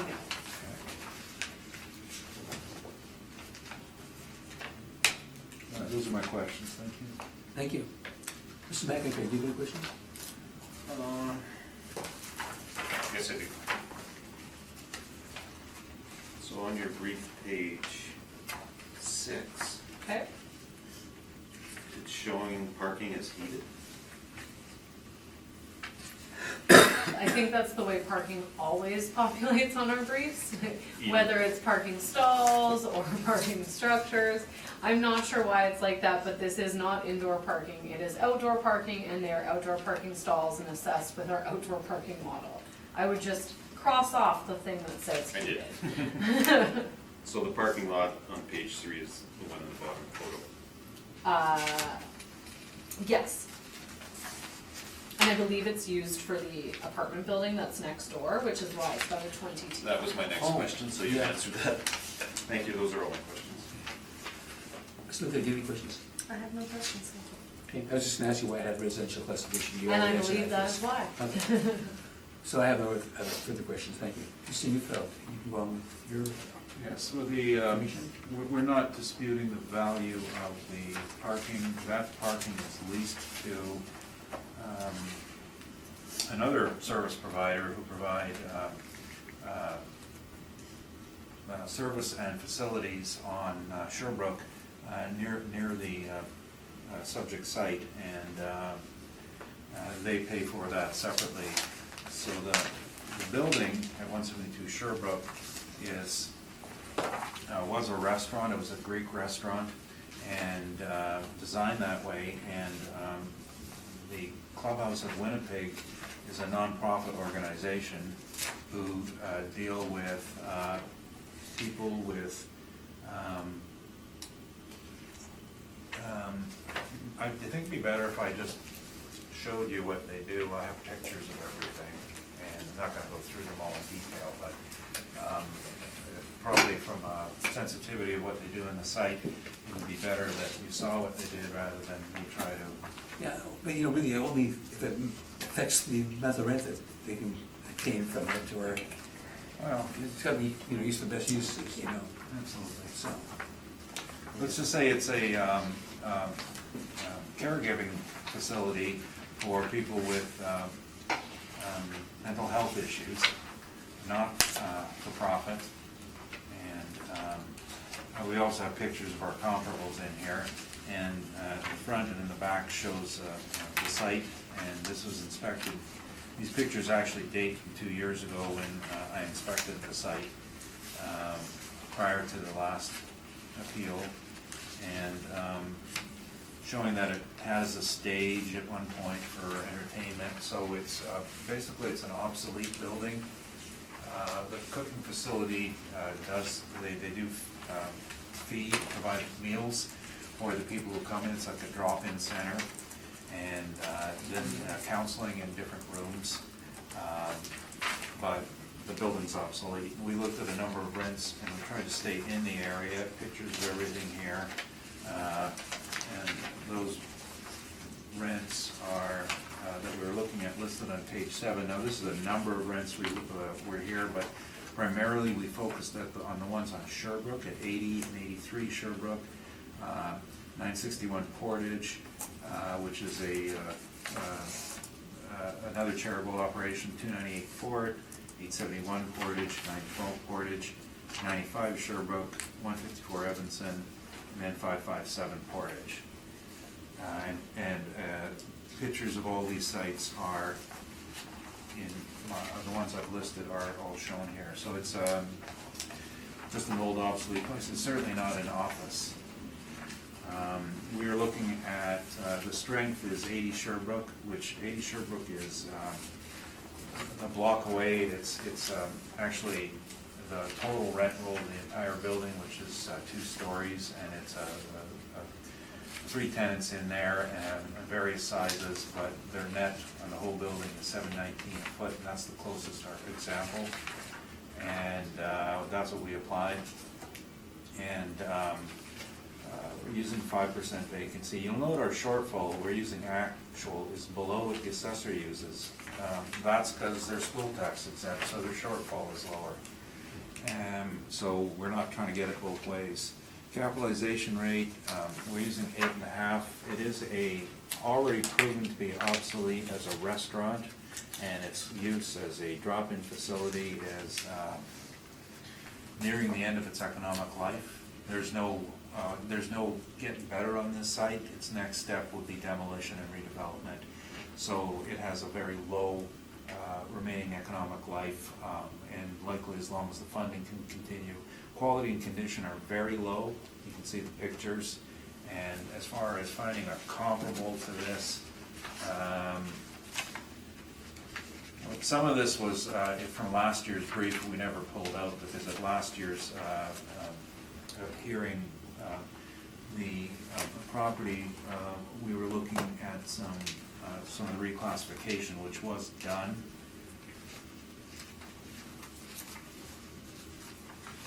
In terms of cap rates, there's probably nothing I can really point out that we are remotely similar. I think the closest on page 67 is an old restaurant that capped at 9.47%. That also transferred the tenant bought that out, and the age is similar. On page 66, there's a converted building, an older one, that on Jubilee, which capped at 8.04. That one was professionally renovated by a contractor prior to sale, so that's going to cap better because it was just a better building. Very little that you're going to see in Winnipeg cap rate wise on something like this, so we're just going to estimate, and the bottom line is it's at the end of its economic life. It's a drop-in center, and last year's value was a recommendation, and this was given to me to review, and last year we had looked at a value of I believe $552,000 on the tax on the school exempt portion, and there was a recommendation made, and that ended up being applied, and we did not appeal it because there was a classification change enacted at the same time.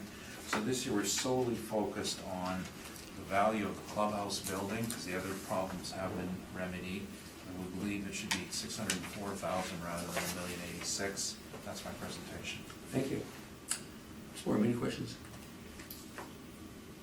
So we're just discussing Yes. just to be clear, the 604,000 that you're presenting versus our 1,086,000, correct?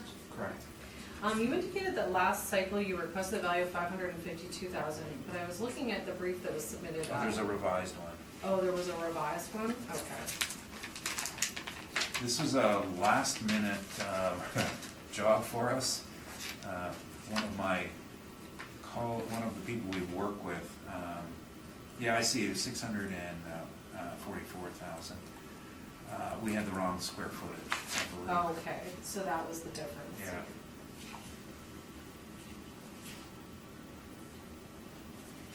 I think, yeah, those are my questions. Thank you, Mr. Chairman. Thank you.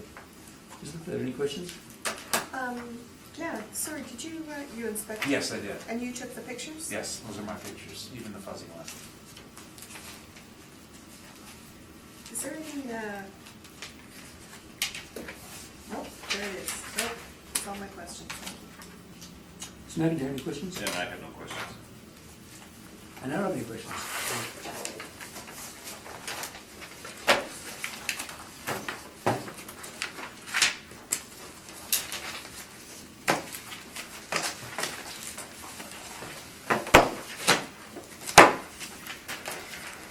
Okay, so we'll now do the item number 2, which is 175 Parker Street. Ms. Whittle, when you're ready. Thank you. We're looking at file number 19-4488, roll number 12-093-402-500. We have an effective year built on this property of 1976 and a leasable area of 71,774 square feet. If you turn to page 3 of the brief, the subject property is located on the east side of Hargrave Street between St. Mary Avenue and York Avenue. Page 3, you'll see subject property comparables. They go all the way to the next page. These are our Office B rent comparables that we put in our briefs. We have 71 of them with an average of $14.96 and a median of $14.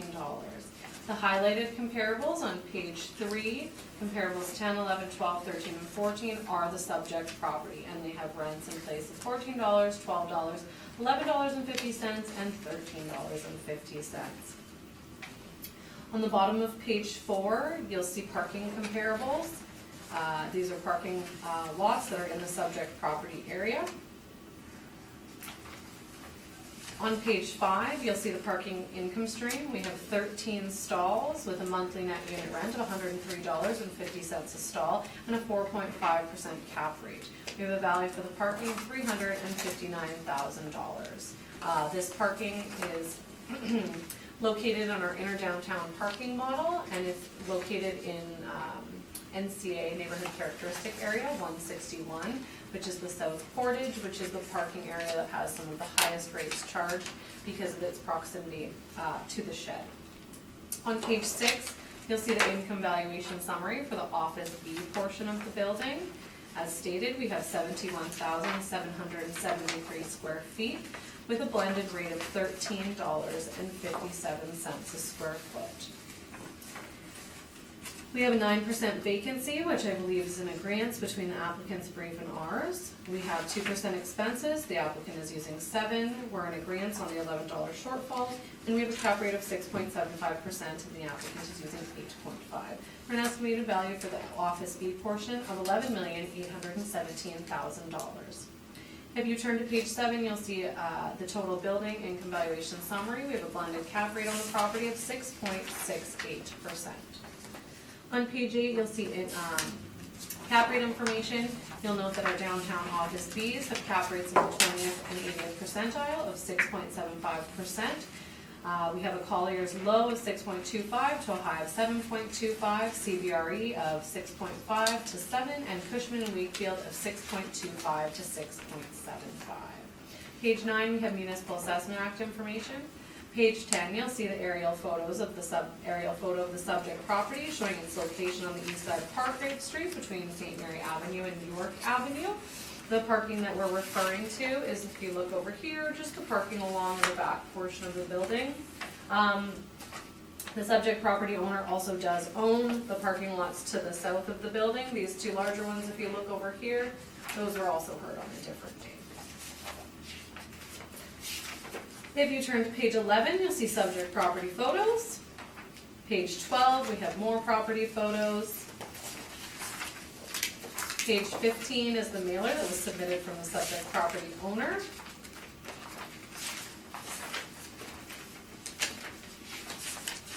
And that's my presentation. I'm happy to answer any questions. Thank you. Mr. Neufeld, any questions? Yeah, same question, the model for everything here, Yes, to my knowledge. and the rents that were selected, page 4, 3 and 4. Did you select these? This brief was actually put together because the previous hearing date was on October 3rd. So this brief, if you look at the front page on page 1, the original hearing date of this property was October 3rd, 2019. So it was actually exchanged well in advance of this hearing because it was scheduled for another hearing. So I did not put this brief together. I actually was on mat leave until September 30th. So this was prepared by someone else. Somebody else's work. This is prepared entirely by someone else. Now, on page 3, you're showing some highlighted rents in the building from $11.50 to $14. On page 6, you're applying a range from $12.85 to $16.94. So that is, I'm gonna say, significantly higher than your page 3 versus page 6, is it not? The rents that are shown on page 3 are the rents that were highlighted, that were office building, the verified rents that were in place, net rents as of near the reference date, so at least dates of 2017 and 2016. And then the model rates that are applied, yes, there is a range there, but I'm specifically looking and comparing the blended rate of $13.57 for the building as a whole in comparison to the whole list of Office B rents, but the highlighted portion is the subject property, correct? Well, for example, you have the line item number 11 on page 3 is $12, and on your page 6, that's applied at $15.56. So was that not worthy of perhaps a review of why is it there's such a big difference? I wouldn't be able to speak to the differences between the spaces because I actually haven't verified these leases that are highlighted on page 3 versus where they are in the model, like where they are in the spaces that are outlined with respect to the premises. But you are presenting this work, so are we not to assume that page 3 is not been verified and as to being accurate? The page 3 has been verified. Again, this is what the model produces and this is what they're renting for. Our model doesn't just produce the exact rent that's shown on the mailer for properties Right, because but- our model is based on a wide range of properties. But yes, if you're saying that the premise 14513, because it has the same square footage that's presented as comparable number 11 is the $12 versus the $15.56, yes, that is a difference than The what next is one's presented. $11.50 and you've got it applied at $15.59. The next one, $89.97, $11.50 and you applied at $13.02. Those are the ones that seem matching up. Again, our model is not based on the actual spaces in the building, our model is based on all of Office B buildings. So your model is coming up higher than the actual rent. Again, we're looking at market value, yes. Question was, is the model higher than actual rent? The model is coming up with a higher value because the model is looking at market value where the subject property rents are the rents in place for the subject property. Well, if they're not market value on page 3, why are they here? We're showing a wide range of rents. Again, if you point to page 3, we have 71 Office B comparables. So those are all of the information, to my knowledge, that would have been looked at and gone into our model. And we have an average of $14.96 and a median of $14. Are you suggesting And the that subject page, property has a blended rate of $13.57. are you suggesting that page 6 is market and page 3 is not market then? I'm suggesting that all of it is information. Page 3 and page 4 comes from income and expense mailers of actual leases in place. Page 6 is our model, and again, when looking at the comparison of the sample of size of the model, we have an average of $14.96 and a median of $14, and the subject property, if you look at the blended rate for the property as a whole, is $13.57. How did you end up determining, how many parking stalls did you end up determining were leasable? When you say determining as leasable, what do you mean by that? 13, correct? 13 is the number of parking stalls we have on file. And how did that come about? I believe based on counting the parking stalls that are on the property. Now, are all these parking stalls leasable? And I'm looking at your picture on page 11. Leasable in what sense? Like if Are they, people park there? are they obtaining rents? I would assume people can park there. You haven't inspected them? I have not inspected them. So you're not aware that this is also comprised of service parking? I'm not sure if there is additional parking stalls for service vehicles, and if there's only 13 parking stalls that are leasable, I'm going to assume that the 13 parking stalls are the leasable parking stalls. We typically don't assess parking stalls that are not leasable to people. For example, if there's handicap parking stalls, we typically don't assess But you them. haven't inspected these to determine that? Again, this is the information that's in our file. Okay. Is the parking able to be sold separately from the building? No, because they're on the same roll number, and it's part of the land that the building's on. So how can you have a different cap rate and valuation on them if they can't be sold separately? We have a blended cap rate on the building as a whole as 6.68%.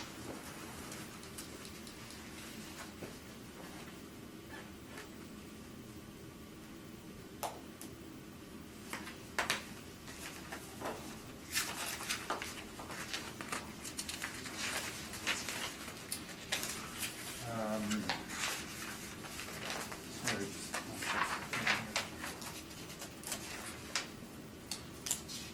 Those are my questions, thank you. Thank you. Does anyone have any questions? No, my questions have been asked and answered, thank you.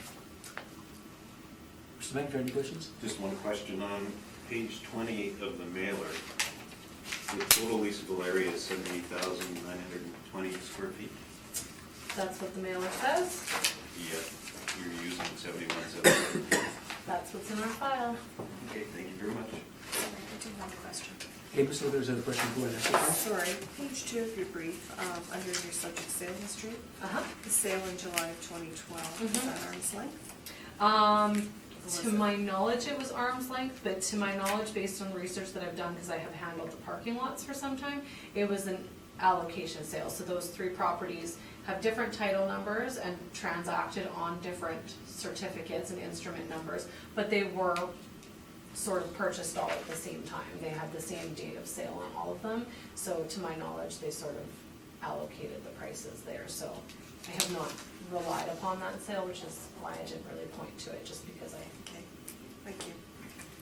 I have no questions, thank you. Mr. Sneeko, go ahead. The building, we're using the statements and we're at 78,920. And in my mind, I don't have an issue with it because when we're using actual rent, you can disagree on the square feet, but it's pretty hard to disagree on the money. So you have the statements and you have our calculation. When the statement indicates there's some vacancy issues in it, so we grossed it up to as full again, and that was by backing out the vacancy, and that's and then putting back in then applying a market vacancy to it. You can see from the assessors provided you the rent roll. At the time, there were a few vacant spaces in the site, Unit 400 and Unit 104. So the actual statement would indicate net income of, including the actual vacancy of $765,000. And what we have done is back that, like I said, by backing it back up and then putting in the actual vacancy, we're at $842,000 as full. And then putting in a market vacancy. Obviously, the difference is that the actual vacancy was less than market. The reason we did this method by looking at the statement first and not the rent roll is the largest tenant in the building, which is Unit 700, is a gross rent, and that's the Manitoba Infrastructure. And it's a gross with a base year, which is typical for Manitoba Infrastructure.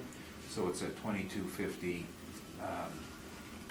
gross, and you can see that the operating costs are $13, so the net is $9.50, and that's what's driving down the overall rate in the building. Yes, there are some leases there's one at $18, which is the deli, and $14 main floor insurance agent, but most of the building is in the $12 range, and then the government is $9.50. Sorry, there's another government space, which is the Manitoba Labor Board, and that's at $23.50, which is $10.50 net. When faced with issues like that, you work on the statement and try to calculate it as full. This one was a fairly easy statement to read. This is Collier's managed property, and so bringing it back up to full at 842 and then applying vacancy gets us an NOI of 634. Capped it at 8.5%. No, sorry, on the parking issue, the back parking has, I believe, 6 or 7 stalls that are available. The rest are service stalls, and they'll be for Collier service vehicles and delivery vehicles. So, sorry, I don't remember the exact numbers, 6 or 7. However, Manitoba Government and Labor Board have their leases in the rent roll, so they've been accounted for already. They have guaranteed rental spaces. That's why we never included them. It's already in it. Now, the cap rate, I didn't do this workup, and I have a bit of a dilemma here. If I suggest a different cap rate in negotiation behind the scenes, I can do it. But I've been rereading my standards, and it's difficult for me to suggest a different rate to you. So I'm going to claim what's called in our business jurisdictional exception, and do that. I think the cap is on the high side. The rents, the ones I've seen, I think we've gone over. 305 Broadway, which is a comparable quality. By the way, this, let me open my mouth here. Let's just see what Johnson calls this building.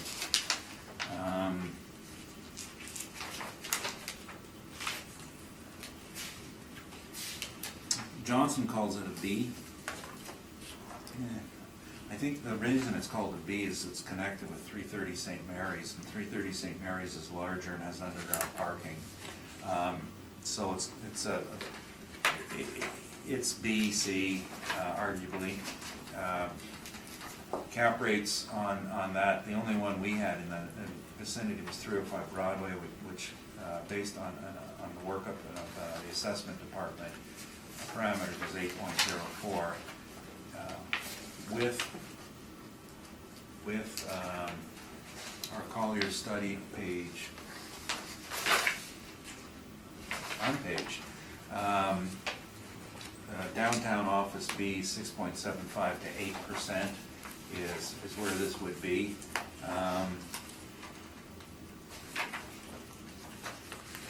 I would think that should be a bit lower, likely in the 7 range. As I said, I can suggest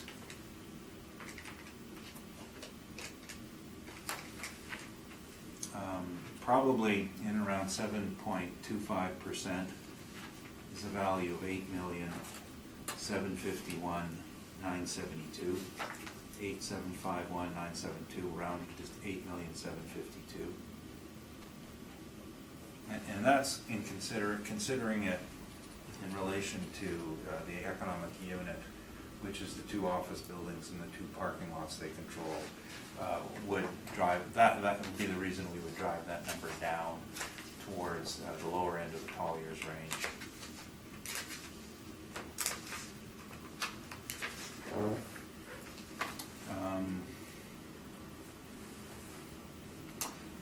Otherwise, our issue is the income, the assessor's workup. It's showing rents that are $2 to $3 a square foot higher than they actually achieve in this building. And even their own information on page 3 indicates $3 too high. There's a big difference. Thank you very much. Thank you, Mr. Neufeld. Any questions of Mr. Neufeld as well? Just a few short ones, thank you, Mr. Chairman. Mr. Neufeld, you indicated that 13 of the stalls are not all leasable. Have you ever made that argument in the past? Has stall count essentially ever been an issue?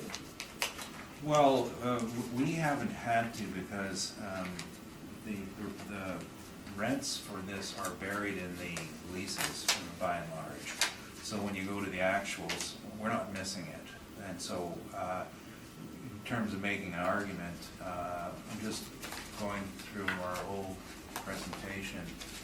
I don't think we apply an additional revenue for stall simply for that reason.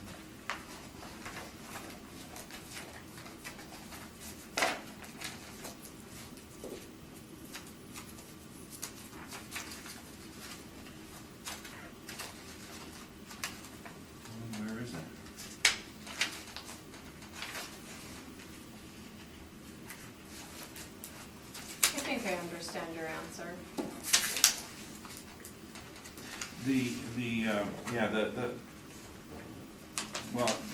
Here, I have an old rent roll and, from the site, and, this one has, 1, 2, 3, 4, 5. There's a lot of stalls listed on it. Our problem on this property, and you should be familiar with this, is that the 2 parking lots and the 2 office buildings run as one economic unit. And in order for us to try to deal with the assessment department's, in my mind, excessive requirements, we do try to cooperate, we do try to break them down into each unit. And so what we presented here is the parking, which is on site, is included in this rule. We've modified our statements to try to keep up with it. And the parking allocation has been done that way. Now, just to be clear, were you revising your value or just putting a different, just an option of a range? Yes, that's a good idea. Okay, It could go as low as 725. 725, thank you, that was my And I was just question. observing something in the Collier's study. Okay, those are my questions, thank you, Mr. Chairman. Thank you. Ms. Kingleder, any questions? Yeah, just to clarify, Mr. Neufeld, that was based on, your change was based on a 7.5 cap rate? 7.25. Oh, I know it's a red letter day, I've never gone that low. I'm sort Well, of stunned. Honestly, I represent, the reason people appeal their taxes is because there's a problem. This building has fewer problems. Have you been in this property? Yes, So, I think it's comparable with the C-Class. I'm not, there's nothing special about it. I mean, Oscar's Deli is a nice place, but the building itself, it's got some weird hallways. 330 St. Mary's, the adjoining building, is a better building. And this one's sort of like riding its coattails because it's together, part of the economic unit. okay. Thank you. Mr. McIntyre, any questions? No, I have no questions. I don't have any questions. Thank you. Thank you for your time.